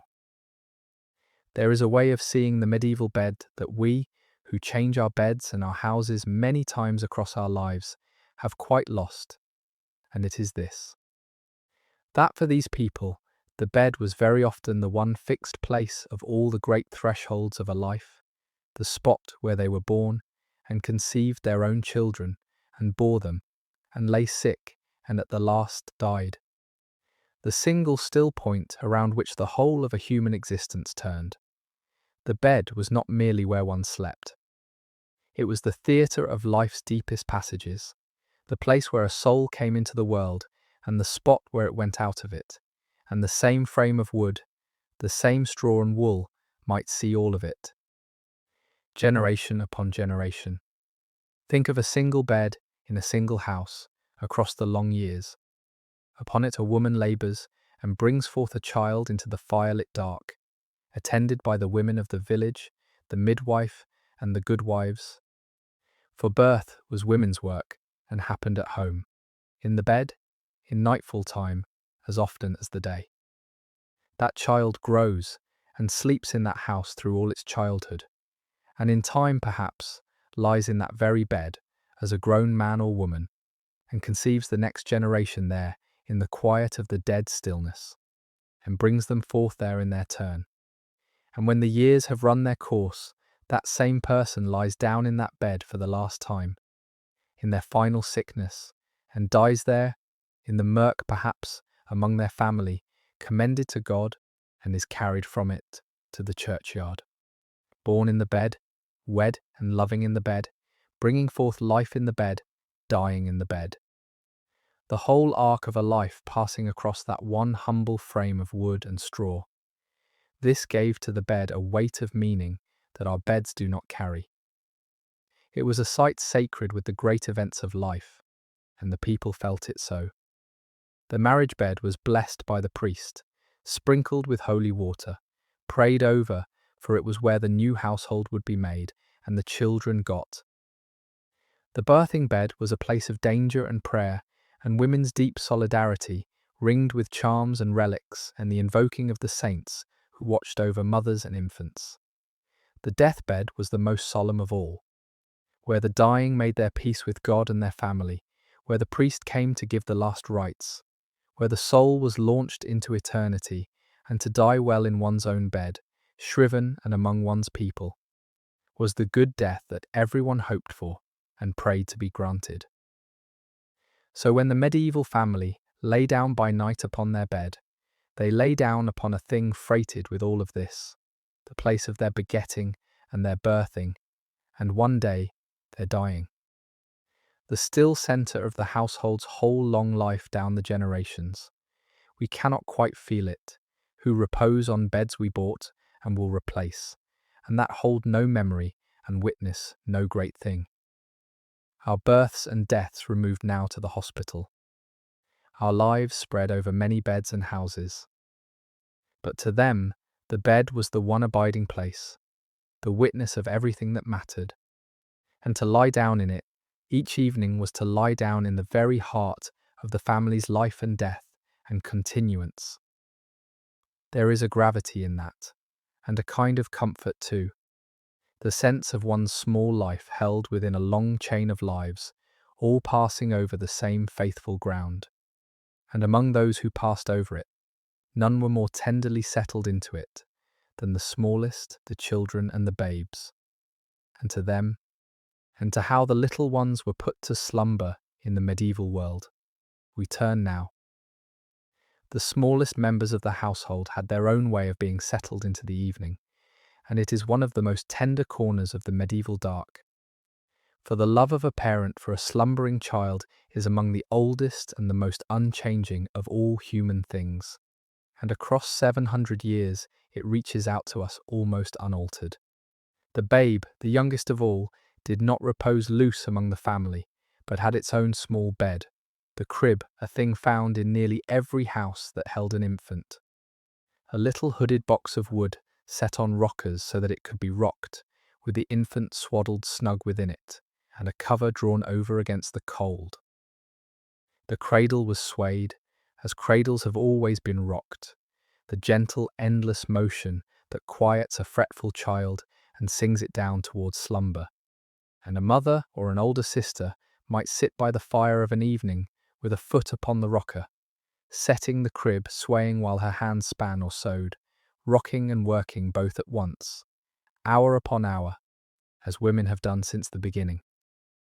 And the babe was swaddled, wound firmly in bands of cloth, so that it lay snug and still, its limbs gently bound, for it was believed that this kept the infant warm and safe, and helped its soft body to grow straight. And the swaddled babe in its rocked cradle, snug and bound and warm, is one of the enduring images of that older age. And there were lullabies, the soft sung nothings that have always been used to settle a child. The oldest songs there are, sung low by firelight to draw the little one down into slumber. We have a few of these old cradle songs, still, tender and simple, the mother singing to the babe of repose, and of Christ, and of the angels watching, of rest, and of safety, and of the long night ahead. The same songs in spirit that are sung over cradles still. To sing a child to slumber, to rock it in the gloom, to watch its small face go slack and peaceful as it slips under. This is a thing no century has ever had to learn anew. And the medieval mother by her fire, rocking and singing in the dim light, is doing exactly what mothers do tonight. The world over, the same ancient tender work of easing a small beloved creature into the black of rest. The older children, past the cradle, slept among the family as we have seen, in the heap of the family bed or on their own pallet of straw, settled down close to their parents and their kin, hushed and prayed over and tucked beneath the shared cover, told perhaps a last story or sung a last song, and so passed from the wide-eyed wonder and fear of the firelit evening into the safe dark of sleep. Surrounded by the breathing of their people, there were night fears for them too, the unlit and its imagined terrors, and the parents soothed these as parents always have, with a word, a touch, a prayer. The assurance that the angels watched and that nothing could come past the barred door and the banked fire and the loving bodies all around. To be a child in that close, warm, shared dark, however hard the life by day, was to rest wrapped in a belonging we have made harder for our own children to know, each in their separate room behind their separate door. The medieval child slept among its people, rocked and sung, and prayed over and pressed close, and woke among them, and that was the whole tenor of its evenings. But around that warm shared bed, on every evening of winter, pressed the great adversary, the household fought all their lives, the cold and to the long war against it, that we turn now. The cold was the great enemy of the medieval world, the adversary that came back every winter without fail and had to be fought anew each evening with fire and wool and the warmth of bodies. And it pressed upon these people in a way that we, who keep our houses at an even mildness all the year round, have almost entirely forgotten. For their houses were not warm.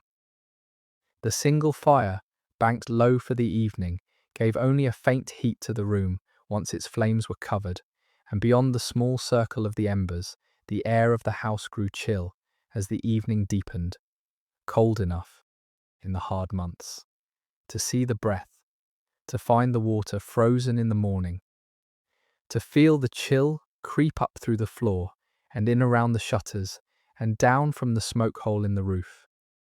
To go to bed on a winter night was to go to bed into the chill, and to win it back only slowly, by curling close against the bodies near. This is why everything we have spoken of bent toward the keeping of warmth. The banked fire holding its embers till morning, the straw mattress holding it in, the wool drawn close, the cap upon the head, the family pressed together, the very beasts brought in below. All of it was a long, patient war against the frost, waged every evening, and the people were skilled in it as we can never be, knowing 100 small tricks for holding heat that we have no need to learn. They warmed the bed before lying in it. Sometimes the prosperous, with a metal pan of hot embers passed between the sheets. Other poor simply, with a heated stone of their own, wrapped in cloth and tucked beneath the covers.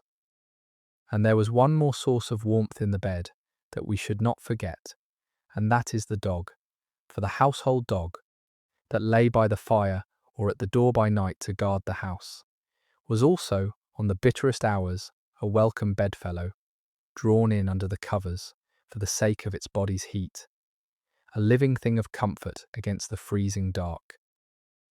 To take the dog into the bed on a bitter night was an old and a sensible thing. The animal's heat, a real mercy, and the keener it grew, the more beasts and bodies were gathered in, so that on the very hardest evenings a person might lie among children and dog alike, wrapped in a tangle of living creatures against the cold. There is a homely truth in this that has left its mark even upon our speech.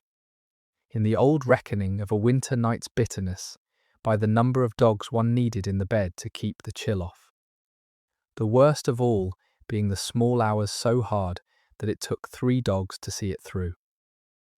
They wore their warm caps and sometimes their stockings to bed. They lay close and shared, and they endured what could not be helped. The chilled nose and the edge of the bed, the slow shivering wait for warmth to gather, knowing it would come, knowing the body and the straw and the wool and the others would in time make a warm hollow in the chill, a nest to slumber in until morning.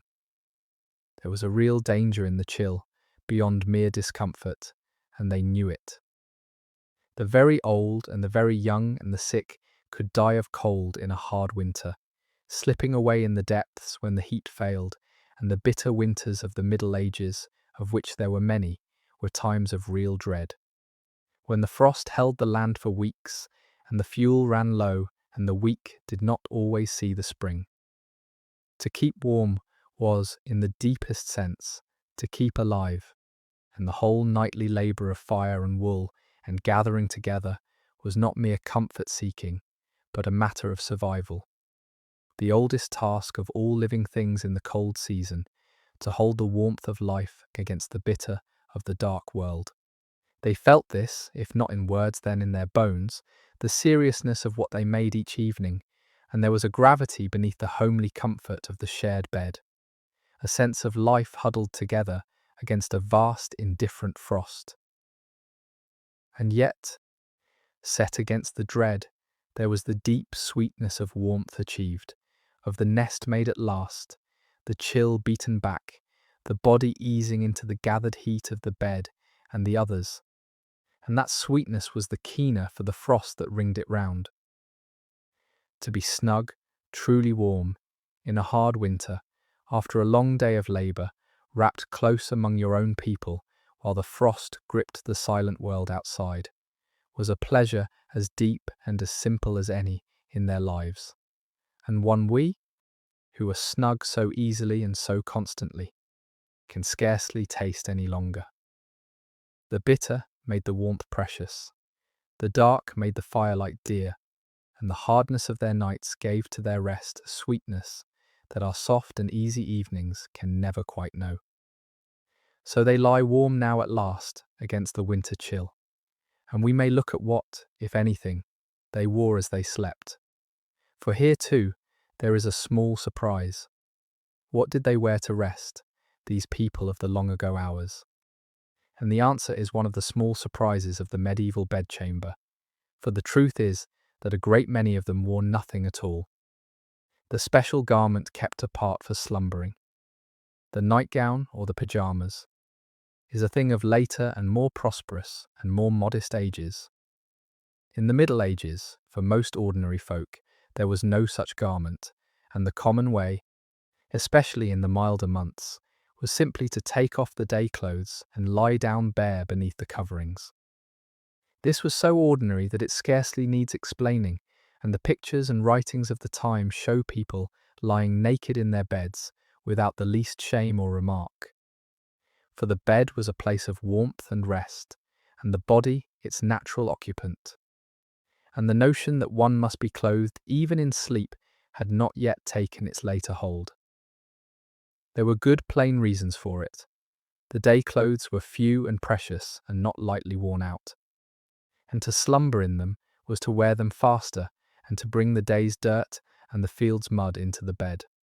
Linen, the cloth worn next to the skin, could be kept cleaner if it was taken off and aired, and the bare body, beneath good wool coverings and pressed close to other bodies, was warm enough in the gathered heat of the shared bed, perhaps warmer than it would be wrapped in a layer of cloth that held it apart from the warmth of the others.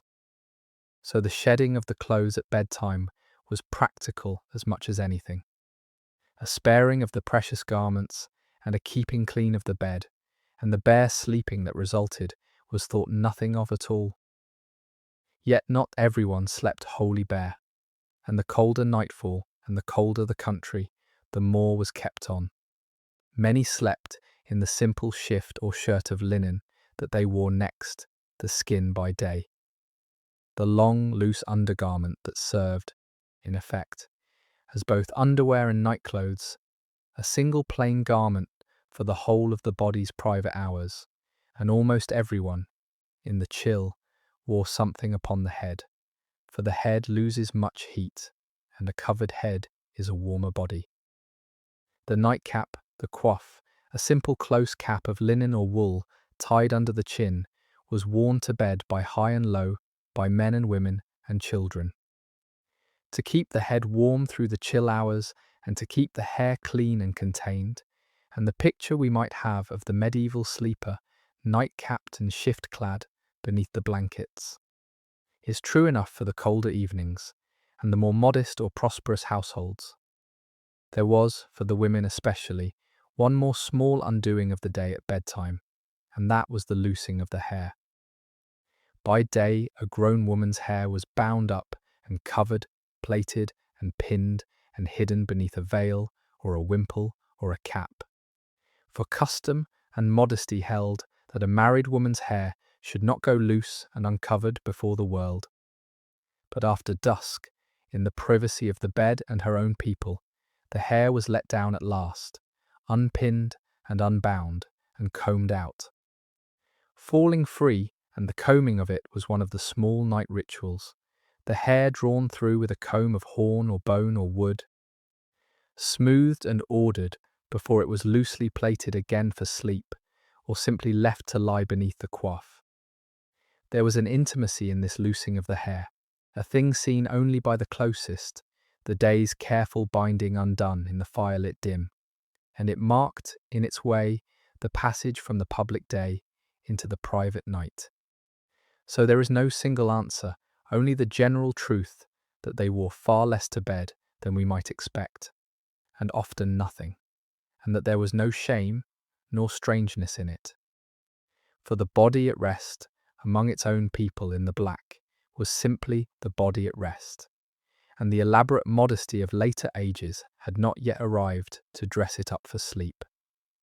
There is something to envy, even, in that easy bareness, that lack of fuss, the body lying simple and unashamed in the warm dark among those it loved and trusted. We have added much to the evening since then, much cloth and much privacy and much comfort, and lost a little ease along the way. But warm or bare, shift-clad or naked, capped or bareheaded, the family lies down now in the blackness, and the great fact of it, the total absence of all light, is the next thing we must enter. For it shaped their nights more than anything else of all. Now the last ember dims beneath its ash, and the rushlight is long out, and the room sinks at last into blackness.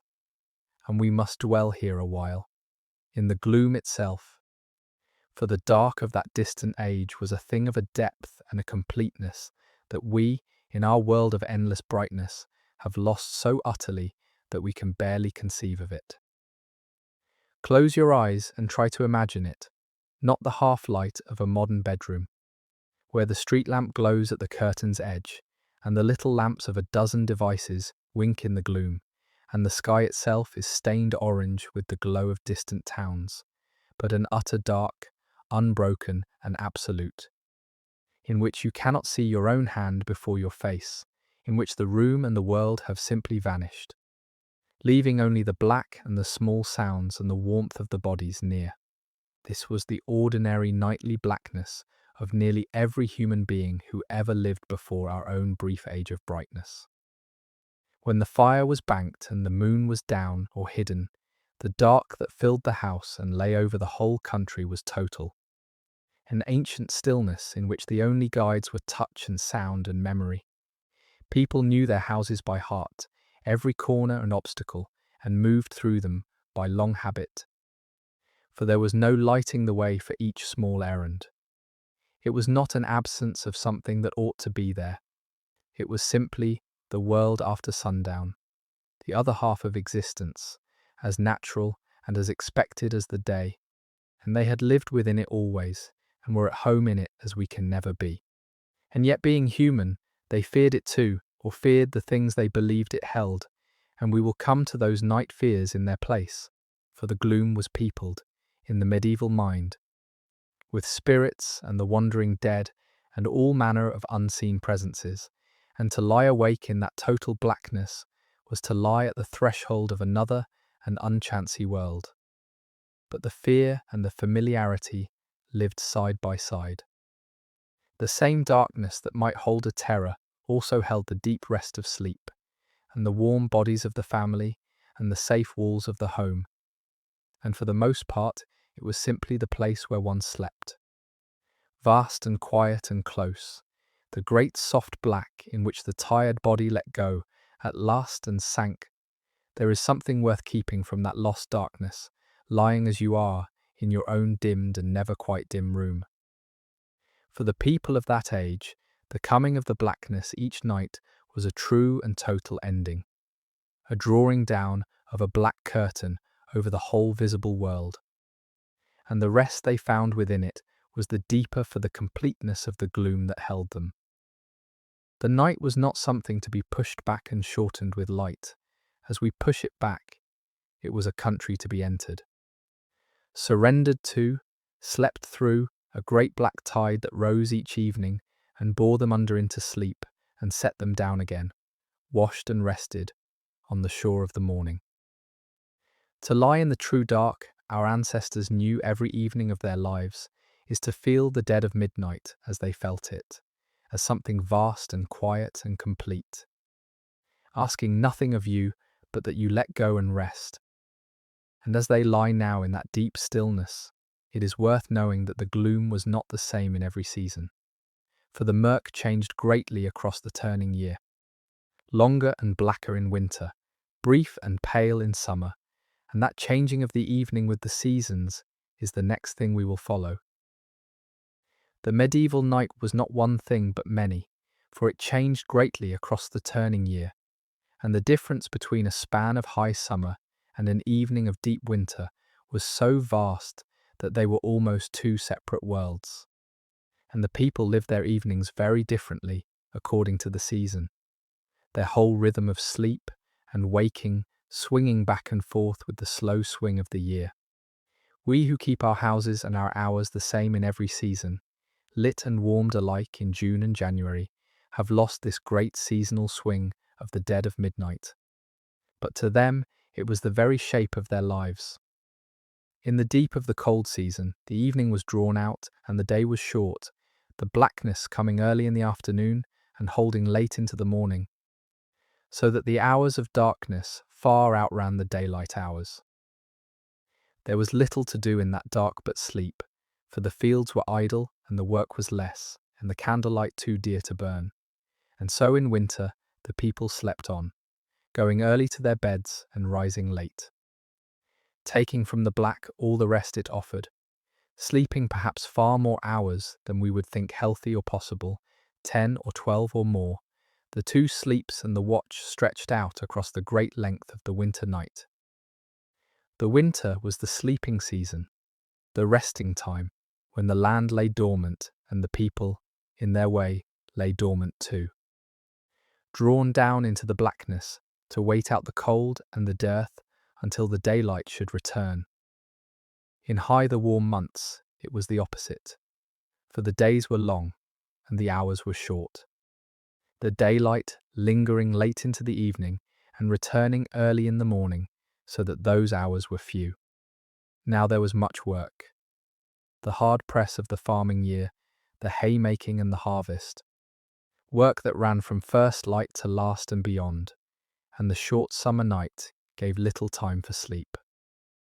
The people rose very early and worked very late and slept but a few hours in the brief warm dark, making up the want of it, perhaps, with a doze in the heat of the day. The summer was the waking season, the working time, and the short bright evenings were grudged and brief, a small pause snatched between the labouring days. And between these two extremes the year swung, the nights lengthening through the autumn toward the depth of winter, shortening through the spring toward the brief evenings of summer, and the people's sleep swung with them. Long in the black months and short in the daylight, in a slow rhythm tuned to the turning of the earth. There is a wisdom in it, a living in tune with the seasons that we have broken, for we sleep the same scant hours in every season, fighting the winter itself with our lights and shortening the rest that the black months offer. Whereas they bent to the year, sleeping when the dark was long and waking when the daylight was plenty, their bodies moving with the rhythm of the world. To lie in the black of a winter night, with nothing to do but rest, sleeping and waking, and sleeping again through the length of it, was a thing they knew well and we have lost. And there is a deep, old peace in it. The peace of bending to the season, of taking the repose the gloom freely gives. And by what means did they measure that long span, having no clocks to tell its hours? By what did they know how the evening was passing and how near the dawn might be? And the answer is written in the sky above them, to which we lift our eyes now. How did they know the hours of the dead stillness? The people of that age, having no clock to chime them, and no lighted dial to read.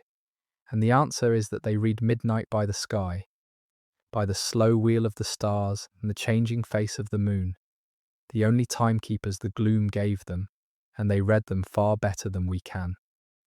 For their lives depended on it, and ours do not. To us the night sky is a thing of beauty and little use, glimpsed seldom through the haze of our lit towns. To them it was a great clock and calendar spread across the heavens, the surest guide they had to the passing of the dead stillness and the nearness of the dawn. The stars wheeled overhead through the heart of midnight in their slow and certain courses, rising in the east and setting in the west. The same stars in the same patterns every evening of the year for that season, turning about the fixed star in the north, and one who knew them, as country people did, could read the hour from their positions, could tell by which constellation stood, where how far nightfall had run, and how long until the dawn. The waking watcher in the deep of the evening, stepping to the door, had only to look up to know roughly where, in the dark time, he stood. The wheel of the stars telling him the hour as plainly as any clock, and the great markers of the seasons were written there too. The rising of certain stars heralding the coming of the seasons, the whole turning year mapped in the slow procession of the heavens. The moon was a greater matter still, for the moon gave light, and in a world of total darkness, the difference between a moonlit night and a moonless one was the difference between being able to see and being utterly blind. At the full, the moon flooded the unlit country with a cold silver light, enough to walk by, enough to travel by, enough to work by at need, and a full moon was a boon to be used. A time when journeys might be made, and tasks done that the blackness of the moon forbade. At the new moon, when no moon rose, the gloom was absolute, and people stayed close to home. For to be abroad on a moonless night was to be lost in a blackness without bottom. So the people watched the moon and ordered their hours by it, knowing its phases by heart, planning their travel and their late tasks by its light. And the moon was a great presence in their lives in a way it is not in ours, who scarcely notice whether it shines or not. There was more than use in their watching of the sky, for the heavens were held to be full of meaning and influence. The moon and the stars and the planets believed to shape the affairs of the world and the bodies and fortunes of men, and the night sky was read not only for the hour, but for omens and influences.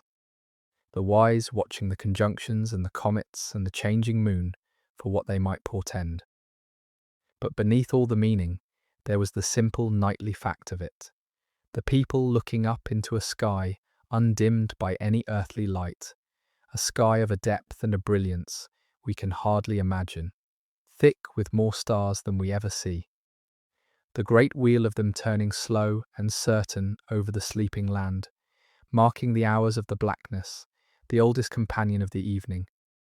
To lie and look up into that ancient sky, as they did, is to feel the murk as they felt it, vast and wheeling and full of light and meaning, and it is a thing worth doing, on a clear night, away from the towns, to know the black sky they knew. But the wheeling sky was not the only thing that filled the gloom, for the depths had its own soft music of small sounds as well. The wind and the beasts and the wild things and the breathing house. And it is to the sounds of those far-off times that we listen now. The dark is not silent, for the medieval world, though free of every machine and engine that fills our own evenings with their low, ceaseless hum, had a whole soft music of its own. And to lie awake in it was to listen to sounds that we have very nearly lost beneath the noise of our age. Listen then, with the sleeping family, to the evening as it speaks around them. There is the wind, first and always, moving over the open country and around the eaves of the house, sighing in the thatch, finding the gaps in the daub, a sound that rises and falls the whole evening through, and that every country sleeper knew in all its voices. The gentle breath of a mild night, and the great moaning roar of a winter gale that shook the timbers and tore at the roof, and kept the household wakeful and uneasy in their beds. There are the sounds of the house itself, the small creakings and settlings of timber and thatch, the tick of cooling embers under their ash, the scurry of a mouse along the wall, the rustle of straw as a sleeper shifts. There are the beasts at the lower end of the room, the deep, slow breathing of the ox, the shift of a hoof, the soft sounds of their feeding and their dreaming, a low and living presence in the black. There are the other people, nearest of all, the breathing of the family close around, the soft snore, the murmur of one talking in sleep, the cry of a child half waking and being hushed, the whole warm chorus of the shared bed. And beyond the walls, out in the unlit country, there are the wild sounds of the small hours, the hoot of an owl quartering the fields, the bark of a fox, the cry of some small creature taken in the gloom, the distant dog, and in the deep woods, things less easily named, sounds that made the wakeful one pull the blanket closer and be glad of the barred door. And there were the sounds made by men, deep in the dead of midnight, the few that there were. In a town, the watch went their rounds, and the cry of the watchman calling the hour, and that all was well rang out across the sleeping streets, a sound of comfort and of order in the gloom.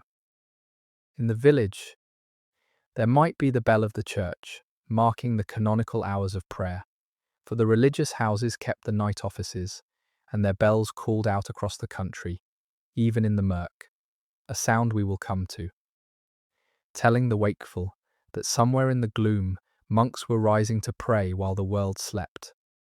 Otherwise the works of men were silent, no traffic, no machine, no voice, but the occasional one, and the evening belonged to the wind and the beasts and the wild things and the soft sounds of the sleeping house. To us, used to the steady drone of our own nights, this soft and various night music might seem itself a kind of silence. So quiet is it, so free of the constant background roar we no longer even hear. And in that great quiet, the small sounds carried far and meant much. A sound that should not be there, the creak of the door, the careful footfall, the lowing of a beast disturbed, woke the light sleeper at once. For in a world of real dangers, the ear stayed half awake even in sleep, listening, guarding. But for the most part, the dead of midnight sounds were familiar and friendly. The known voices of the wind and the house and the beasts and the family, a lullaby of small noises that the country sleeper had heard all their lives of life, and that sang them down, now, towards sleep. And into that first sleep they sink now the whole household, deep and sudden and grateful, the sleep of the bone-tired, the first of the two sleeps that older age, strange to our ears, divided itself into. And that strange division is the secret we have been carrying since the very start, and the time has come to tell it. Here, then, is the secret I promised you at the very beginning, the forgotten hour. The strange custom of the medieval world that the modern one has lost so completely that for a long time no one even remembered it had ever existed. For the people of that age did not sleep, as we try to slumber in one single unbroken stretch from night until morning. They slept instead in two separate sleeps, with a waking time between them.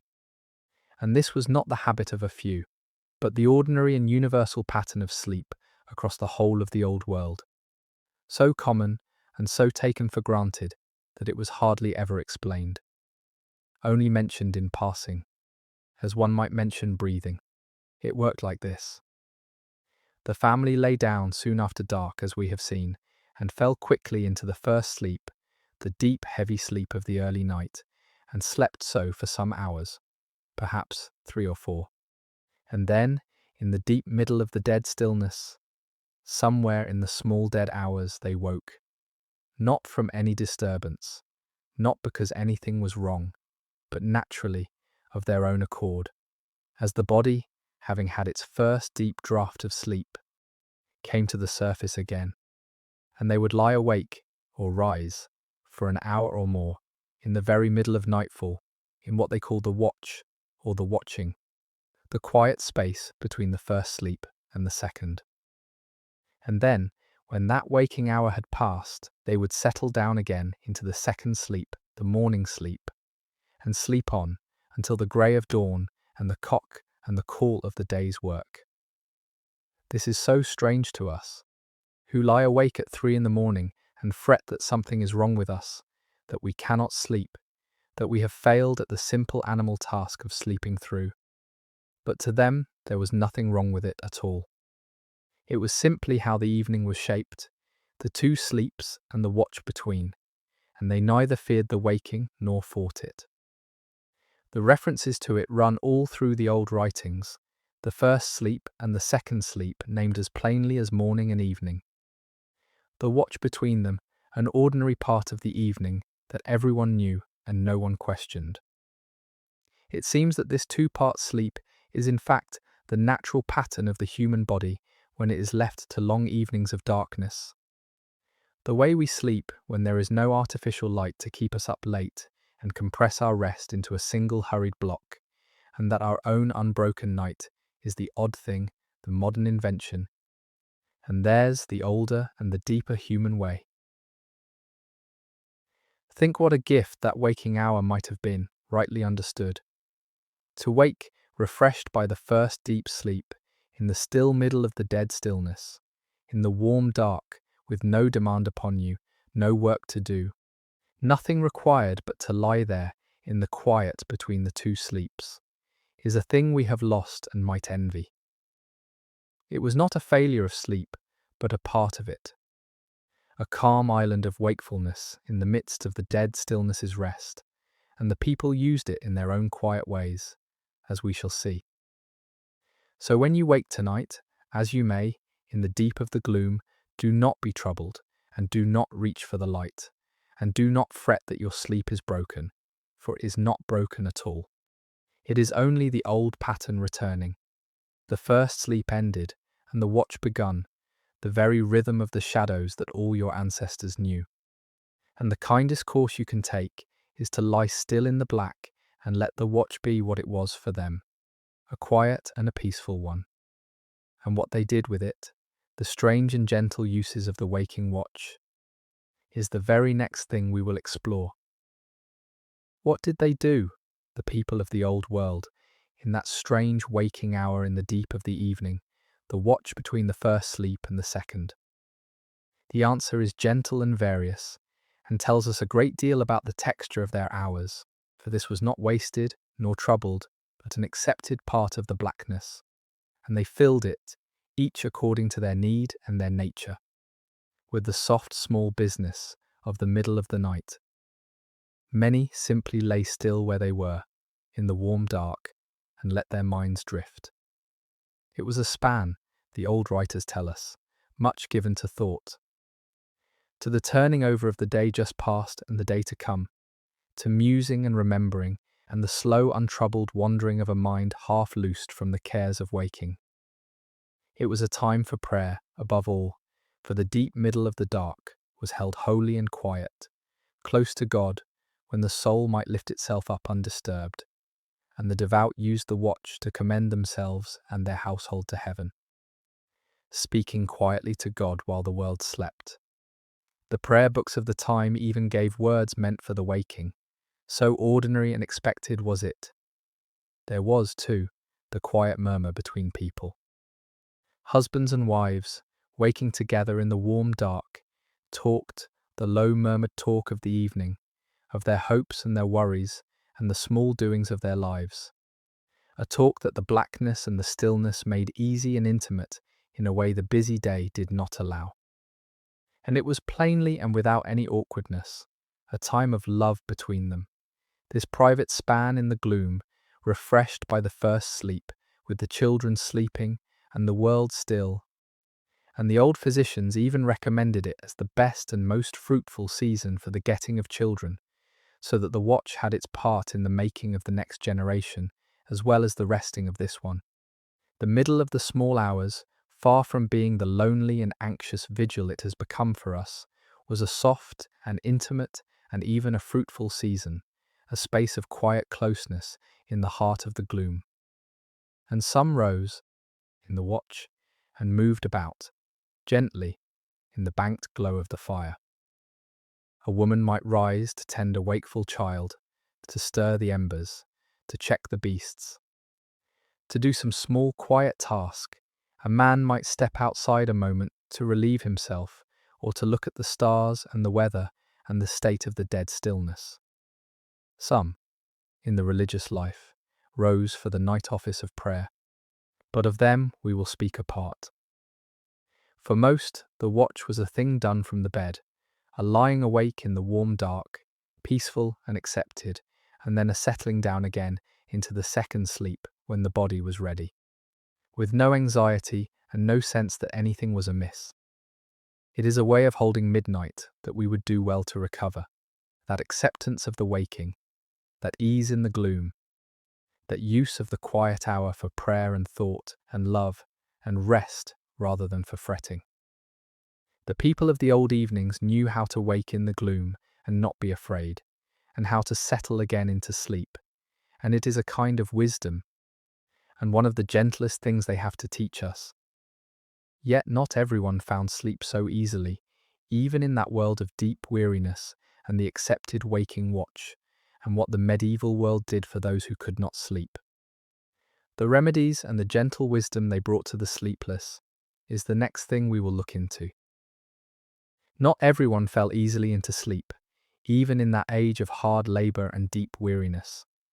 For sleeplessness is no invention of our anxious age, and there were always those who lay wakeful in the black when they wished to rest. The sick, the troubled, the old whose sleep grows thin, the worried soul turning over its cares, and the medieval world, which thought carefully about sleep and held it to be one of the great necessaries of health, had its own remedies for the want of it, its own gentle store of things to court the sleep that would not come, and they are worth the knowing, for some of them we use yet. The physicians of the age held sleep in high regard, for they understood, in their fashion, that good sleep was needful to health, that the body repaired and balanced itself in rest, that the want of sleep bred sickness of body and of mind. And so the failure to rest was treated as a real ailment, to be remedied with care, and the remedies were drawn chiefly from the herbs and the simple foods that were the medicine of the time. A warm drink at bedtime was a common cure, a posset of warmed milk or ale, curdled and spiced.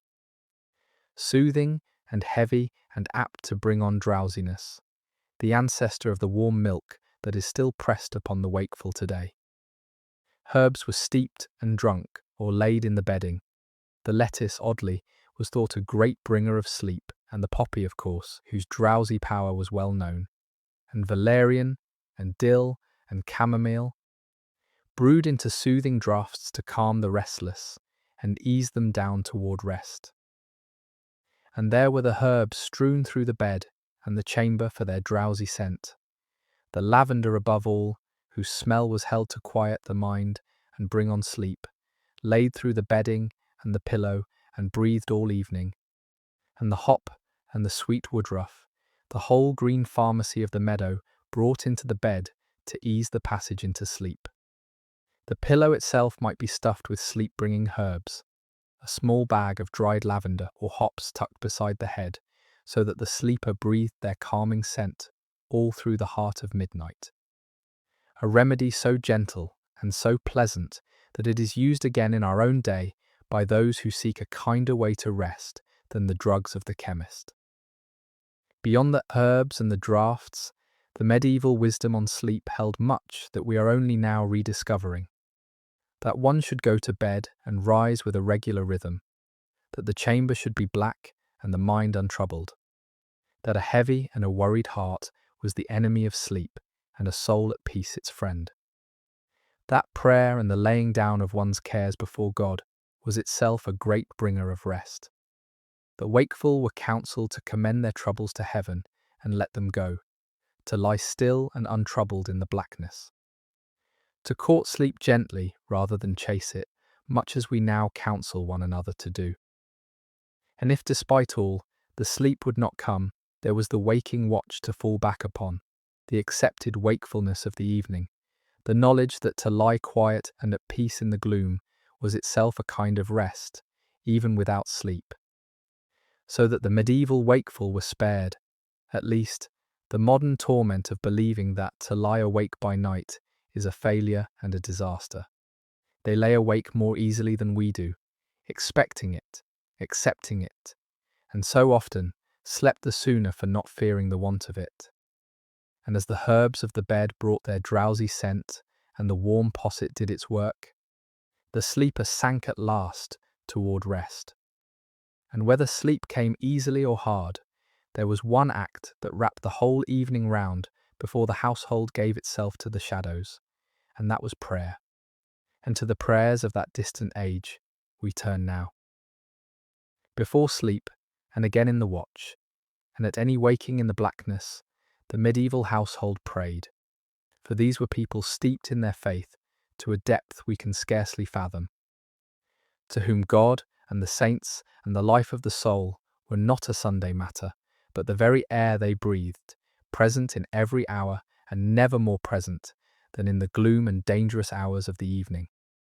The going to bed was among its other rituals a religious act, a commending of oneself and one's household into the keeping of heaven before surrendering to the helplessness of sleep.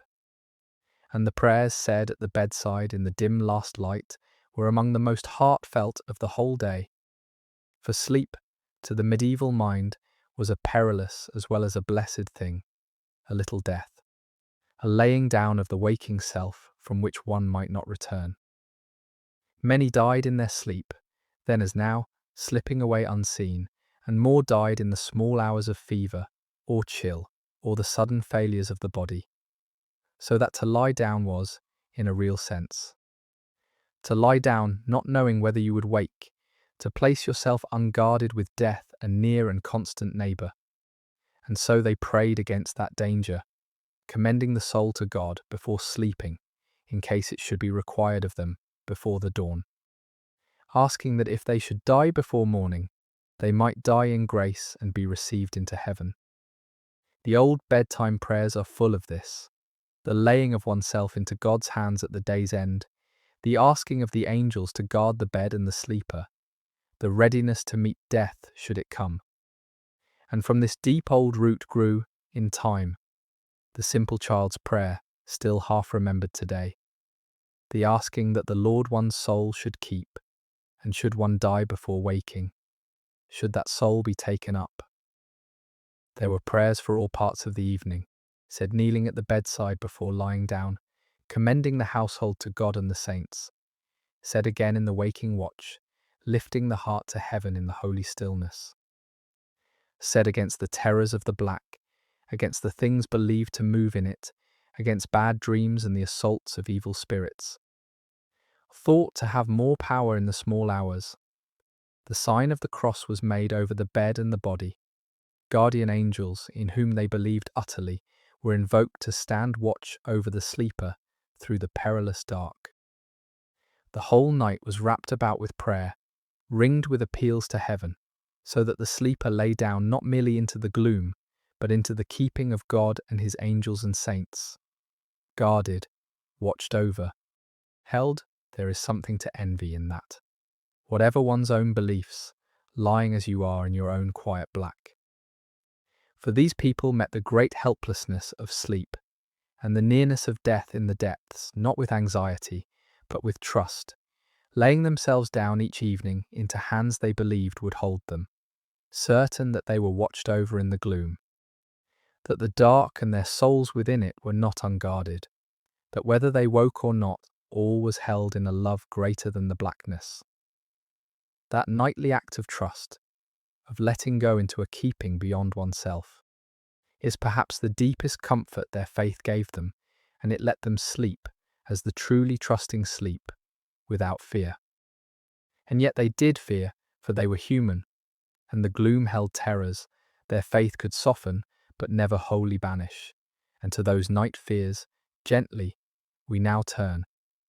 For all their trust in God and his angels, the people of the Middle Ages feared the shadows, or rather feared the things they believed the shadows to hold, and their nights were shadowed by terrors that were as real to them as the cold and the wind. For theirs was a world thickly peopled with unseen things, and nightfall was the hour when those things drew near. We must speak of these fears gently and with sympathy, not to mock them, for they sprang from a way of seeing the world that was whole and coherent and deeply held. And that gave to the gloom a charge of meaning and dread that our own emptied and explained evenings have entirely lost. The dark, to them, was the time of spirits. The night belonged in part to the powers of evil, to the devil and his demons, who were thought to have greater liberty deep in midnight and to prowl abroad, seeking whom they might trouble, sending bad dreams, tempting the soul, pressing upon the sleeper. The deep middle, especially the dead hour, was held to be the time of their greatest power, which is part of why the waking watch was so given to prayer. The soul lifting itself to God in the very hour when the evil powers were strongest. And there were the dead, who in the medieval imagination did not always stay quiet in their graves, but might walk in the evening time. The restless dead, the unshriven and the unquiet, returning to the places they had known, so that the churchyard and the crossroads and the lonely places were uncanny after dark, and a light seen moving where no light should be, a sound where there should be silence, set the heart racing with a dread that was wholly real. And there were the older things, the fairies and the spirits of the wild places, the beings of the woods and the waters and the hollow hills, neither of heaven nor of hell, but of an older world, who were thought to move abroad by night, and to be best not crossed nor even named, who might steal a child from its cradle, or lead a traveller astray, or sour the milk, or bring ill luck on a household that offended them. The forest beyond the fields, black and vast, and full of real dangers of wolf and outlaw, was full also of these imagined ones, and to be abroad in it after dusk was a thing no sane person did without need. And the barred door of the house shut out, not only the cold and the thief, but in the mind all the moving dark of that peopled night. Above all the imagined terrors, though, stood one fear that was no superstition, but the plainest good sense, and that was the fear of fire. For the house was timber and thatch, dry and flammable, and the fire that warmed it could destroy it in minutes, and a fire breaking out in the small hours, when all were asleep, could take the whole household before they woke. This was why the banking of the fire was done with such care, why the curfew bell rang, why fire was treated with a respect close to reverence. A whole village of thatched houses could burn in a night if the wind was wrong, leaving the people homeless before winter, and everyone had heard the tales, and many had seen the blackened ruin where a house had stood. And the fear of fire was a sober and a justified dread that no prayer could afford to replace. So the family lay down, ringed about with fears, both real and imagined, the fire and the cold and the thief among the real, the spirits and the dead and the things of the wild among the imagined. And against them all, they had their barred door, their banked fire, their prayers, their guardian angels, and the warm press of one another in the gloom, and these were enough, mostly, to let them sleep. But the evening sometimes called them from their beds for the plainest of reasons, and that small cold errand into the black is the next thing we will follow. There is a small and homely matter that no honest account of those far-off times can pass over, and it is the question of what a person did when nature called them in the heart of midnight.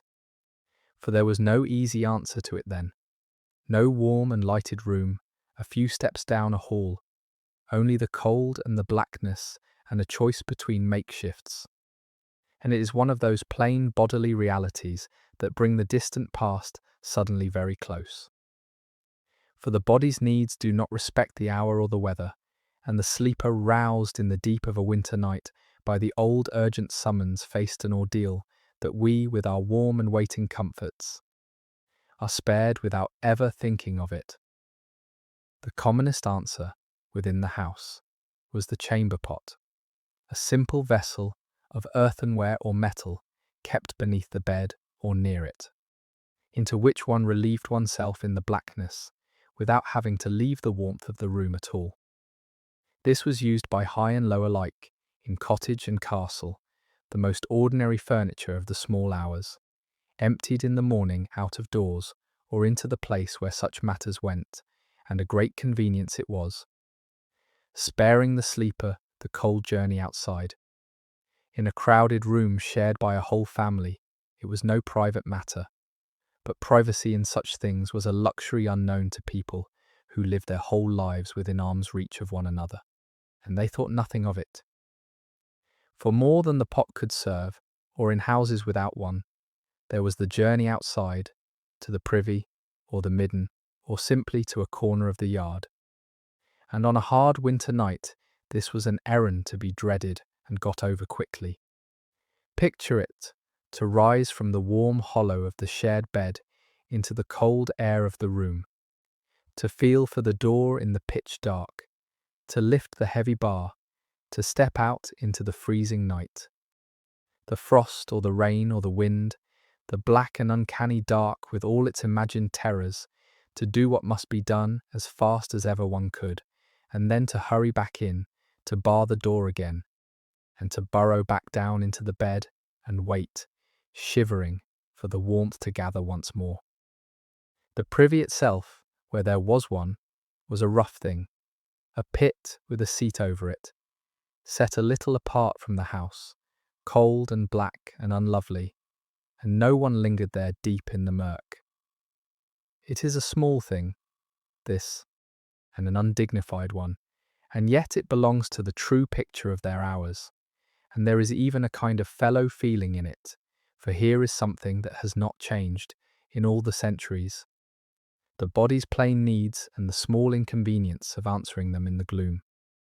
They felt the cold of that errand as we would feel it, and dreaded it, and hurried, and were glad to be back in the warm, and in that shared and humble experience, the gulf of 700 years narrows to nothing. We have made that small night errand easy and warm and private, one of the quiet luxuries of our age that we never once give thanks for, and they had not, and bore the cold of it as they bore so much else, and crept back gratefully to the warmth of the bed and the others.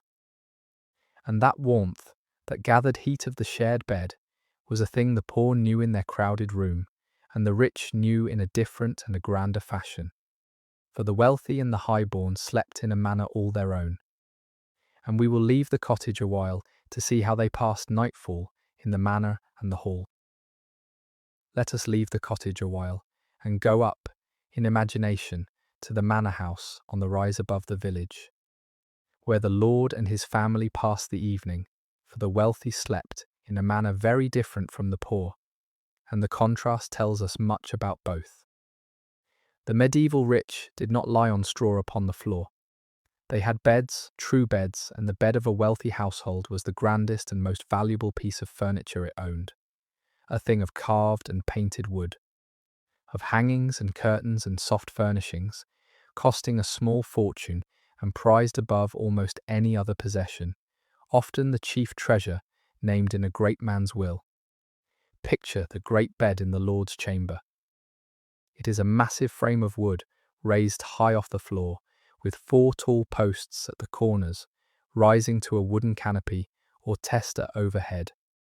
And from this frame hang heavy curtains of wool or rich cloth, drawn all around the bed by night to make of it a small warm room within the larger cold chamber, sealing in the heat of the bodies within, and sealing out the draughts and the cold and the eyes of the servants who slept nearby. Within the curtains lay the bed itself, not of straw, but of layered mattresses, a coarse straw or flock one below for support, and above it the chief luxury, the feather bed, deep and soft, the down of many geese sewn into fine ticking, into which the body sank as into a warm cloud. Over that went linen sheets, smooth and clean and white, the mark of wealth and care, and then woolen blankets, and then coverlets and counterpanes of fine and coloured cloth, embroidered, fur-trimmed, piled high, a wealth of warmth and beauty, such as the cottage could not dream of. It was warm in there, behind the drawn curtains, deep in the feathers beneath the piled coverlets, far warmer and softer than any bed below, and it was, in its way, private, sealed off by its hangings from the rest of the chamber. And yet even the Lord did not sleep truly alone, for the chamber held others through the evening. Trusted servants slept in the same room, on pallets on the floor, or, most tellingly, on the truckle bed or trundle bed, a low bed on wheels that was kept pushed beneath the bed by day and rolled out at night for a servant or a child to slumber on, close at hand, within call, ready to serve. So the grand bed had its small humble companion sliding out from under it each night, the master high and soft above, the servant low and hard below, and the whole order of medieval society stood in that one arrangement. The great and the small sleeping in the one room near and yet a world apart. For all the gulf between the feather bed and the straw, though, the deep shape of the dark was strangely the same for rich and poor alike. The Lord, too, went to bed in the gloom, by candlelight rather than rushlight, but into the same darkness when the light was out. He, too, slept the 2 sleeps, with the waking watch between, and prayed deep in the late hours, and feared the things in the gloom, and shared his chamber, if not his bed, and rose in the cold for the body's needs, and waited for the dawn. The riches brought softness and warmth, and a measure of privacy, real comforts that the poor would have given much for. But they did not buy a different night, only a gentler passage through the same one. And there was another and a humbler sleep within the very same house, down in the hall below, where the body of the household passed the small hours. And it is to that gathered sleep of the hall that we turn now. Stay a while longer in the world of the great, for we saw the Lord and his lady in their curtained bed. But there was another and a humbler sleep within the same house, down in the hall below, where the body of the household passed the evening, and it is worth the seeing, for it shows us how even the rich, in their fashion, slept crowded and communal as the poor did. The hall itself was the heart of a noble or a manor house, the vast high room where the company ate together by day at the long tables, and where the Lord held his feasts and his business. A room of fire and smoke and rushes and noise. And when the eating was done, and the boards were cleared, and the evening came on, that same great hall became, for most of the household, the place where they slept. For the Lord's household was a large company of people, the servants and the retainers and the grooms and the men-at-arms, and all the lesser folk who served the house and depended on it. And they did not have chambers of their own, nor beds, but bedded down at night in the hall where they had spent the day. The trestle tables were taken down and set aside, the benches pushed back, and the men of the house lay down on the floor among the rushes, wrapped in their cloaks, close to the great hearth where the fire still glowed. Packed in together upon the strewn floor of the hall, like the family on the straw in the cottage, only more numerous. There they slept, a whole community of retainers, side by side in the firelit dark of the hall, near to the warmth of the dying fire and to one another. It was a rough and a communal rest, and a cold one toward the far end of the room, away from the fire, and it had little of privacy and less of comfort. But it was the ordinary way for the unmarried men of a noble house, and they thought nothing of it. To sleep in the Lord's hall, among the company, near the fire, was a settled and an accepted thing, the natural lot of a servant or a retainer, and the hall by night, with its rows of cloaked and sleeping men upon the rushes, its banked fire, its high dark roof lost in smoke and shadow, was one of the common sights of the medieval world, repeated in manor and castle and great house across the whole land. There is something that levels rich and poor in this. When you set it beside the cottage, the Lord lay soft and curtained in his chamber above. True, and that was a real difference and a real privilege. But the great mass of his household lay much as the poor did, crowded together on a strewn floor near a fire, sharing warmth and breath and the close communal dark, for the medieval way was the communal way at nearly every level. And the solitary curtained sleeper was the rare exception even among the great. The hall full of sleeping retainers and the cottage full of the sleeping family were, at bottom, the same human arrangement.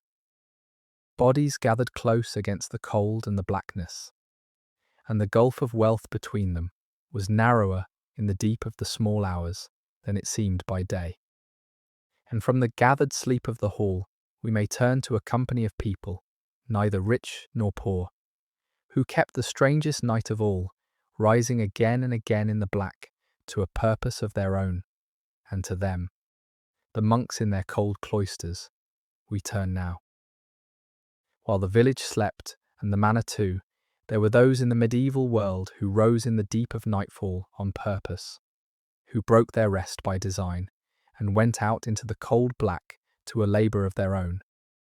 And these were the monks and the nuns in their religious houses, the men and women who had given their lives to God and who kept, evening after evening for the whole of their lives, the great round of prayer that the Church believed held the very world together. Their night was unlike any other, and it is one of the most striking things in all the medieval dark, this company of the devout rising to pray while the rest of creation lay still. The monastic day and night were divided into the canonical hours, the set times of prayer that ran around the whole circle of the day, and several of these fell in the hours of darkness. The monks went to their beds early, in a common dormitory, sleeping in their habits on simple beds, and they slept the first sleep like everyone else. But then, in the deep middle of the evening, in the small hours, the bell would ring, and they would rise, all of them, from their warm beds into the freezing dark, and make their way, half asleep and shivering, down the night stairs into the great cold church, and there, by the light of a few candles in the dead of the murk, they would sing the night office, the long solemn round of psalms and prayers and readings that was called vigils or matins, the keeping of watch with God in the blackness. Then, that office sung, they would return to their beds and to the second sleep, only to rise again at first light for the dawn office, and so on through the whole day's round. Think of it, to rise all their lives, in every season, in the bitter cold of winter, as in the soft warmth of summer, from the deepest part of one's sleep, and to go and stand and sing in a freezing stone church in the middle of the dead of midnight, year upon year, for a whole lifetime. It was a hard discipline, and meant to be a deliberate breaking of the body's ease for the sake of the soul, a keeping of watch and prayer through the hours when the world was darkest, and as they believed, most beset by evil. The monks held that their night prayer was a real labour and a real defence, that while they sang in the gloom, they were holding back the powers of night, keeping a light of prayer burning through the murk on behalf of all the sleeping world, watchmen of the soul standing guard while everyone else slept. And the sound of their bells, calling the hours of the small hours across the unlit country, told the wakeful villager, lying in the watch between the sleeps, that somewhere the holy ones were rising, that the evening was not unwatched, that prayer was being kept in the shadows on behalf of all. There is something austere and beautiful in it, this voluntary breaking of sleep for prayer, this rising into the cold black to sing while the world rested. It set the religious apart from all other sleepers, the only people in that older age who fought their own rest rather than sought it, and it gave the deep middle of the evening, the very hour of the common waking watch, a holy character, a sense of being the hour of God and of prayer. For the ordinary sleeper, waking in the gloom and hearing the distant monastery bell, that hour was made gentle and sacred by the knowledge that others kept it in devotion. We have lost those bells, and the prayer that rang them, and the small hours is the emptier and the more secular for it. But on a still night in imagination, you might almost hear them yet, the bells across the unlit country, calling the holy ones from their beds to keep the watch of prayer while the village and the manor and the whole tired world slept on. But the monks were not the only ones to keep nightfall awake, for the ordinary people too had their wakeful nights, their vigils and their wakes and their festival eves, the special nights on which they did not sleep at all. And it is to those wakeful nights that we turn now. The cloister was not the only place where rest was set aside, for ordinary folk too kept their wakeful watches through the year, their vigils and their wakes and their festival eves. Are the times on which they stayed up by choice or by custom or by duty, and these gave to the year a different rhythm from the plain round of sleep. For not every evening was for sleeping, some were for watching, and some were for keeping company with the dead, and some were for celebration that ran on into the small hours. And these too were part of how they lived. The gloom. There was the vigil, the holy watch held on the dark before a great feast of the church, when the devout might stay awake in prayer through part or all of those hours, keeping the eve of the festival with waking and devotion, so that the great day was ushered in not with sleep, but with a kept vigil. The very word for the eve of a feast, the vigil, means a watching, a keeping awake, and the most solemn nights of the Christian year. The eve of Christmas, above all, with its midnight mass, drew people from their beds into the gloom and the cold to the lighted church, to keep the holy night awake, to greet the feast at midnight with prayer and song, to leave the warm bed in the depth of a winter night and walk through the frozen dark to the candlelit church, for the midnight mass was a thing of real devotion and real beauty, and one of the few times the ordinary person was abroad in the depth of the small hours by glad choice. There was the wake, the watch kept beside the body of the dead. For when a person died, they were not at once buried, but laid out at home, and the family and neighbours kept watch beside the body till morning, sitting up with the dead, praying for the departed soul, keeping the deceased company through the depths before the burial.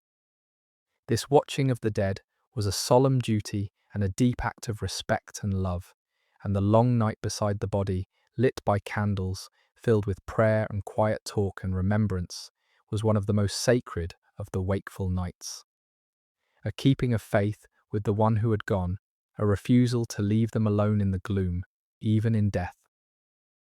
And there were the festival nights of pure celebration, the eves of the great holidays, midsummer above all, when the bonfires were lit on the hills and the village stayed up late around the flames, feasting and dancing and making merry through the short, bright summer night, the fires burning against the blackness, the people wakeful and glad. These were the nights when sleep was gladly given up for joy, when the gloom was filled, not with rest, but with firelight and music and laughter, the year's great releases from the ordinary round of early beds and hard mornings. So the wakeful nights ran through the year, the holy vigils and the solemn wakes and the glad festival eves, each in its season, breaking the long pattern of nightly sleep with their watching and their devotion and their joy, and reminding us that the medieval world, for all its early beds and deep rest, was not only for sleeping, but held within it these other and wakeful uses too. Yet these were the exceptions, the marked and special nights, and for the most part, the gloom was for rest, and the ordinary night closed over town and country alike, and we return now to the great shut town and its guarded sleep. The medieval town kept its own kind of night, different from the village and the cloister, and a stranger and more guarded one, for a walled town was a crowd of people packed close behind walls, and the blackness brought to it dangers and disorders that the open country did not know. And so the town night was a thing of bells and gates and watchmen and rules. As the light failed, the great bell rang the curfew, and at its sound the town began to shut itself down for the evening. The gates in the town walls were closed and barred and locked, sealing the town off from the unlit country beyond, so that none might come in or go out until the morning, and the keys were kept by the watch, and a traveller arriving after the gates were shut must wait outside until dawn or seek what shelter he could in the suburbs beyond the wall. Within, the curfew bell meant more than the covering of fires. It meant that honest folk should now be within doors, that the taverns should close, that the lanes should empty, for the evening streets of a medieval town were no place to be. Narrow and unlit and treacherous, without lights, full of filth and obstacles, and haunted, after curfew, by the lawless, the thief, and the drunkard, and the man with mischief in mind. To be abroad in the ways after curfew, without good reason and without a light, was itself suspect, near to a crime, and a person found wandering the unlit streets at a late hour might be stopped and questioned and held by the watch until they could give account of themselves. The night belonged by law and custom to rest and to the watch, and the ordinary citizen was expected to be home and abed. Through those unlit and emptied streets went the watch, the men charged with keeping order in the small hours, walking their rounds with lantern and staff, calling out the hours and the state of the weather, and the comforting cry that all was well. The watchman was the one figure abroad in the town night by right, the eyes and ears of the sleeping town, looking for fire, for thieves, for trouble, for any door left open, or any stranger lurking.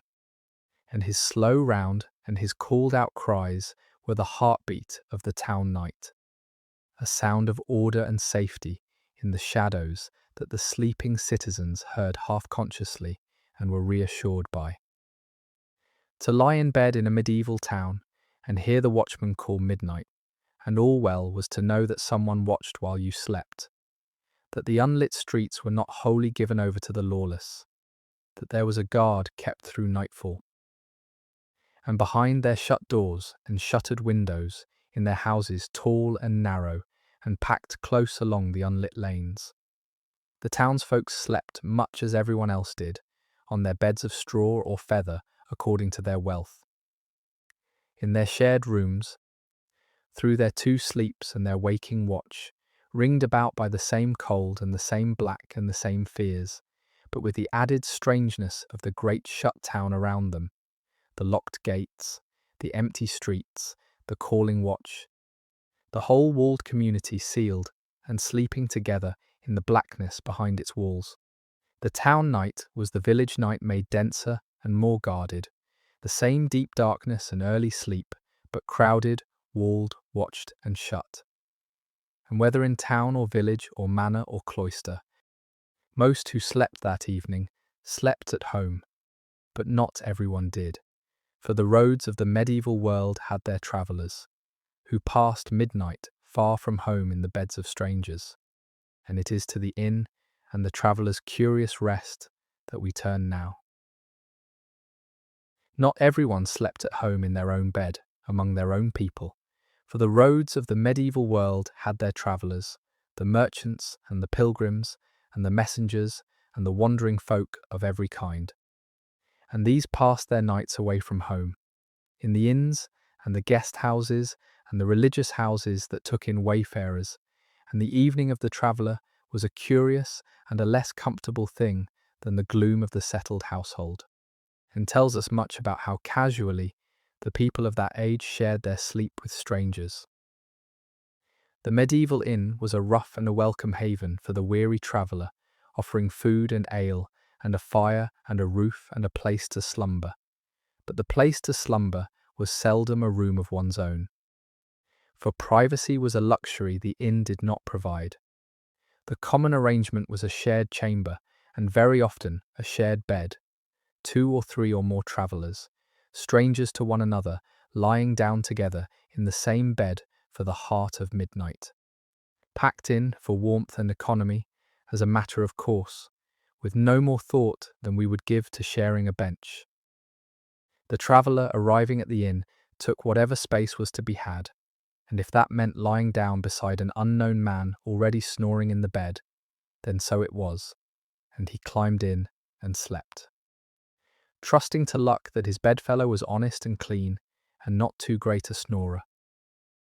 This sharing of beds with strangers, which seems so strange and uneasy to us, was simply the ordinary way of the road, and the traveller thought little of it, though it had its perils and its discomforts. There was the danger of theft, for to rest beside a stranger was to be at his mercy, and the wise traveller slept with his purse beneath him, and one eye half open. For the inns of the road were not always honest houses, and a sleeping man was an easy mark. There was the discomfort of an unknown bedfellow, the restless one, the cold-footed one, the one who pulled the cover, or talked in his sleep, or stank of the road. And there was the strangeness of lying in an unfamiliar place, far from the known dark of home among strangers, under a strange roof, that made the traveller's sleep a thin and a watchful one, as the sleep of the traveller has always been. For the more fortunate or the more devout, there were better lodgings, the guest houses of the monasteries and abbeys, which by their rule took in travellers and gave them shelter and food and a bed, often cleaner and safer and quieter than the common inn, a charity to the wayfarer that was part of the religious life. The pilgrim on his way to a shrine, the merchant on his road, might find in such a guest house a kinder rest, still shared and communal, but ordered and peaceful, under the protection of the holy house. But for most, the road meant the inn, and the inn meant the shared bed and the strange chamber, and the watchful, uneasy sleep of the traveller far from home, and to lie down so, among strangers under an unknown roof, was one of the trials of the road that every traveller knew. There is a fellow feeling in it for us, who know the strange thin sleep of an unfamiliar bed in an unfamiliar place, the longing for one's own pillow, the relief of the homeward bed at last. But whether at home or on the road, in the inn or the cottage or the hall, there were nights when the household did not sleep at all, or slept only in snatches, for there was sickness to be watched, and life and death to be tended through the gloom. And to that hardest of the small hours' labours we turn now. There were nights when the household did not sleep, or slept only by turns, in snatches, with one always waking, and these were the nights of sickness, and of birth, and of death. The hardest of the dead stillness' labours, when the murk were given not to rest, but to the watching over of a life in the balance, and no honest account of the medieval world can leave them out, for they were a part of it that every family knew in its time, and bore as best it could. We will speak of them gently, for they are tender matters, but they belong to the true picture of the dead stillness. And there is a kind of quiet heroism in them that deserves the remembering when sickness came into a house. And it came often, for it was a world of fevers and agues and the many ailments that had no cure. The sick one was tended at home, in the bed, by the family. And the worst of an illness was very often the small hours, when the fever climbed and the pain grew, and the long dead hours had to be sat through at the bedside. And so a member of the household would keep the watch, sitting up by the low light of a rushlight or the banked fire, while the others slept, tending the sick one through the blackness, giving water and what comfort there was, cooling the fevered brow, listening to the labouring breath, praying, waiting for the dawn that always seems so far off in such a night. This sitting up with the sick was an old and a sacred duty, taken in turns among the family, and there is in it a tenderness as deep as any in their lives, the keeping of the dark watch over a loved and suffering body, the long patient vigil of care through nightfall. Birth, too, came in the dead of midnight, as often as in the day, and was a matter of women and of the murk, and of great danger and great prayer. For to bring a child into the world was among the most perilous things a woman did, and many did not survive it, and the birthing room by night, with its gathered women, and its midwife, and its labouring mother, its prayers and its charms and its invoking of the saints, was a place of fear and hope and fierce female solidarity, ringed about with the protections of faith against the real peril of the hour. And to be born was to come into the world in that firelit dark, drawn into the light of a single rushlight in the heart of a medieval night, into the waiting arms of the women who had watched and prayed.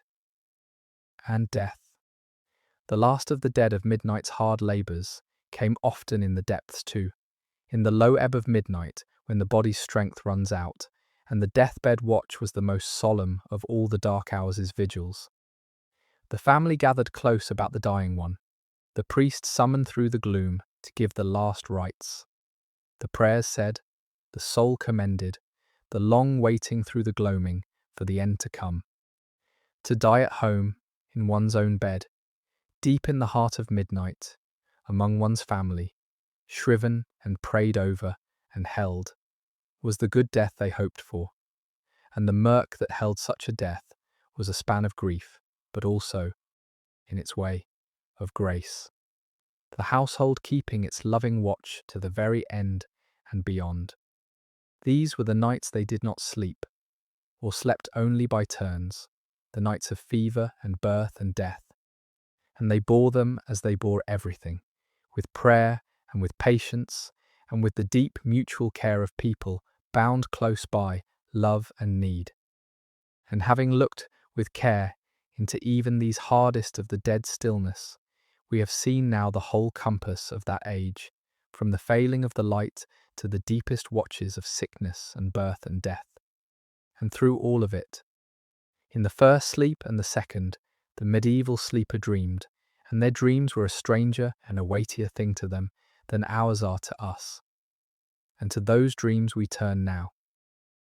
In the gloom, in the first sleep and the second, the medieval sleeper dreamed as all sleepers dream, and their dreams were to them a far weightier and more meaningful thing than ours are to us.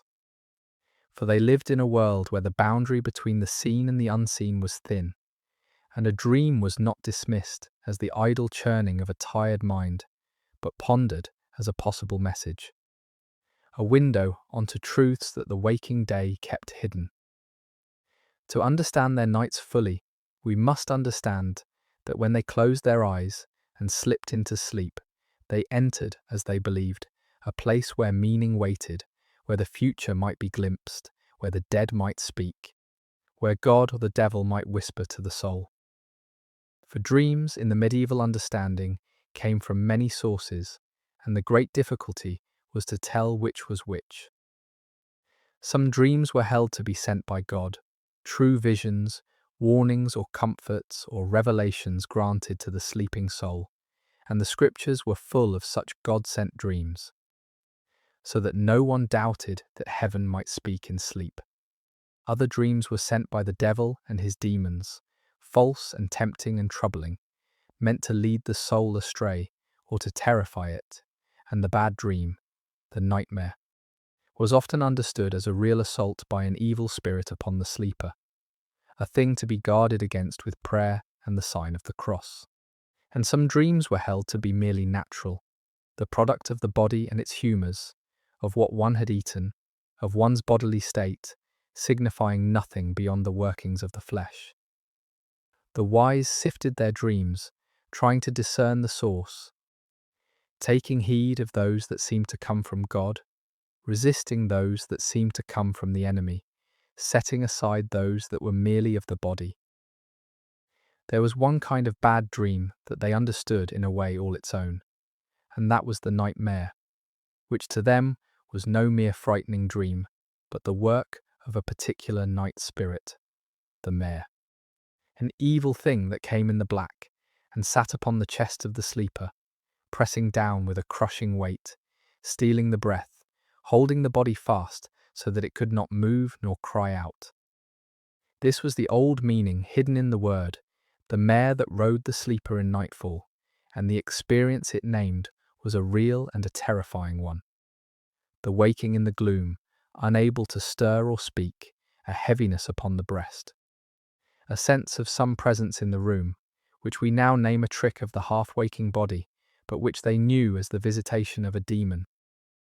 Against it they set charms and prayers and protections, the hung stone with a hole in it, the iron blade laid by, the holy words, all meant to keep the pressing spirit from the bed. To suffer the dead of midnight mare was to be assaulted in one's sleep by the powers of the shadows, and it was among the most dreaded of those terrors. This crushing visitant that came when one was most helpless and held one fast and breathless until it chose to let go. And dreams were thought to foretell, to carry signs of things to come, and there were old books of dream lore, lists of what this or that dream might mean. The dream of falling, the dream of flying, the dream of teeth or water or fire or the dead, each with its traditional meaning, its omen of good or ill fortune. The ordinary person, waking from a vivid dream in the watch of the dead stillness, might lie pondering it, turning it over, wondering what it portended, whether it was a warning to be heeded, or a comfort to be trusted, or a mere trick of the murk to be dismissed. The dream was woven into the fabric of life in a way it is not for us, a possible voice from beyond the veil, taken seriously, watched, interpreted, feared and hoped over. We have largely emptied our dreams of that meaning, and perhaps lost something, and perhaps not. For the old dream world held terrors as well as wonders, and the belief that a nightmare was a demon's assault made the dark a more frightening place than our explained and emptied night. But there is a richness in their way of dreaming that we might envy a little, that sense that sleep was not a blank but a journey, that the sleeping mind went somewhere and might bring something back, that the dead of midnight opened a door the day kept shut. As the household sleeps now, deep in the second sleep, their minds wander those old dream roads, through visions sent and visions natural, through omens and warnings, and the wide strange country of sleep. And they will carry what they dreamed up into the morning, to ponder, or to tell, or to forget. And the morning is coming now, slowly, far off, for the evenfall is at its deepest, and the turn toward dawn has begun. And it is into that deepest part of the night, and the long, slow descent towards sleep and the coming light, that we will go at the last twilight. And so midnight comes to its deepest hour, the dead middle of the gloom, when the first sleep and the watch are long past, and the whole household lies sunk in the second sleep. And the village around them sleeps, and the manor, and the town behind its walls, and the whole wide country lies under the dark together. Let us draw back now, gently, from the one cottage we have shared, and see the whole of it for a moment, all the sleeping world of that far-off age laid out under the same black sky. Before we let it go and turn toward our own rest, picture the unlit country at the deep of the dead stillness. Each house in every village lies black and silent, its fire banked to a glow, its family folded warm together upon the straw. Breathing slow in the blackness, the fields lie empty and still under the stars. The forest stands black and vast. The rivers run unseen. Here and there a single point of light, the candle of a watchman, the lamp of a monastery, where the holy ones keep their vigil, the rushlight of a mother tending a sick child. The owl quarters, the silent fields, the frost gathers on the thatch, and over it all the great wheel of the stars turns slow in the cold clear sky. The same stars these people looked up at when they rose for the body's needs or stood a moment in the doorway. The only clock and calendar of the deep dark, wheeling on toward the dawn as they have wheeled since the beginning. And all across that unlit country, in every bed of straw and each bed of feathers, in cottage and manor and dormitory and town, the people sleep, and they are all, in the end, doing the same simple human thing. The matter that every person who has ever lived has done, the one element you are doing now, settling the tired body down into rest and letting go of the day and sinking down into rest. 700 years lie between you and them, and almost everything has changed. The houses and the beds, and the light and the warmth, and the whole shape of the world. But this has not changed. The lying down in the blackness, the letting go, the deep need of the body for sleep, and the deep sweetness of it when it comes. In this, the oldest and simplest of human things, you and they are the same. And across all the centuries you lie down tonight as they lay down then, one more tired soul giving itself over to the dark and the rest. So let the medieval world go now, gently. The cottage and the fire and the family on the straw, the manor and the cloister and the watch-dark town, all of it fading softly back into the past where it has slept for so long. You have walked through it, hour by hour, from the failing of the light to the depths of the shadows, and you have seen how they lived their nights and how they found their rest. And now you may take from it the one thing that is yours to keep, which is the deep old human peace of the lying down in the gloom, the same peace they knew, and let it carry you down now into your own sleep. There is nothing more to see tonight, and nothing more to do, only to rest. As they rested, as everyone before us has always rested, warm and let go and unafraid, while the great dark turns slowly toward a morning that is still a long way off. And there we will leave them, the people of that long ago night, asleep upon their straw in the hush of the gloom, warm among their own, safe behind their barred doors, breathing slow while the fire glows low and the stars wheel on above the silent country. We have built their night again, you and I, out of the things that are known of it, the houses and the beds and the fires and the herbs in the straw, the two sleeps and the waking watch, the prayers and the fears and the dreams, all of it pieced together from what they left behind, so that for a little while we might lie down among them and feel what their nights were like. It was a hard life, and a dark one, and a cold one, and we would not, most of us, choose to live it.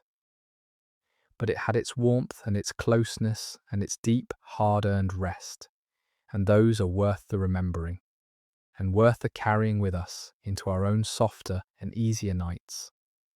For if these few hours we have spent together in the medieval dark have given you somewhere quiet to lay your mind, and if you would like to find your way back to other nights and other centuries when sleep is slow in coming, then you are always welcome to stay a while, to subscribe, so that the next of these journeys can come and find you when it is ready. There is no hurry in any of it, and nothing you need do tonight. The old nights will keep, and so will I, and they will be here whenever you wish to return and lose yourself in another of them. But for now, there is nothing left but rest.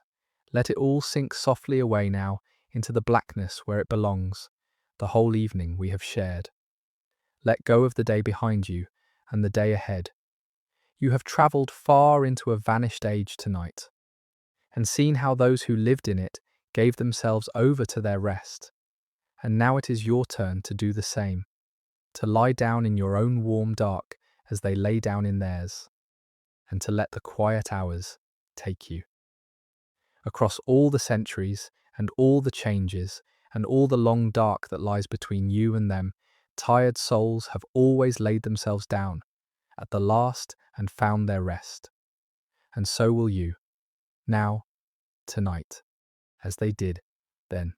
Sleep well, stay warm, be kind to the people in your house, and I will see you in the next one. Good night.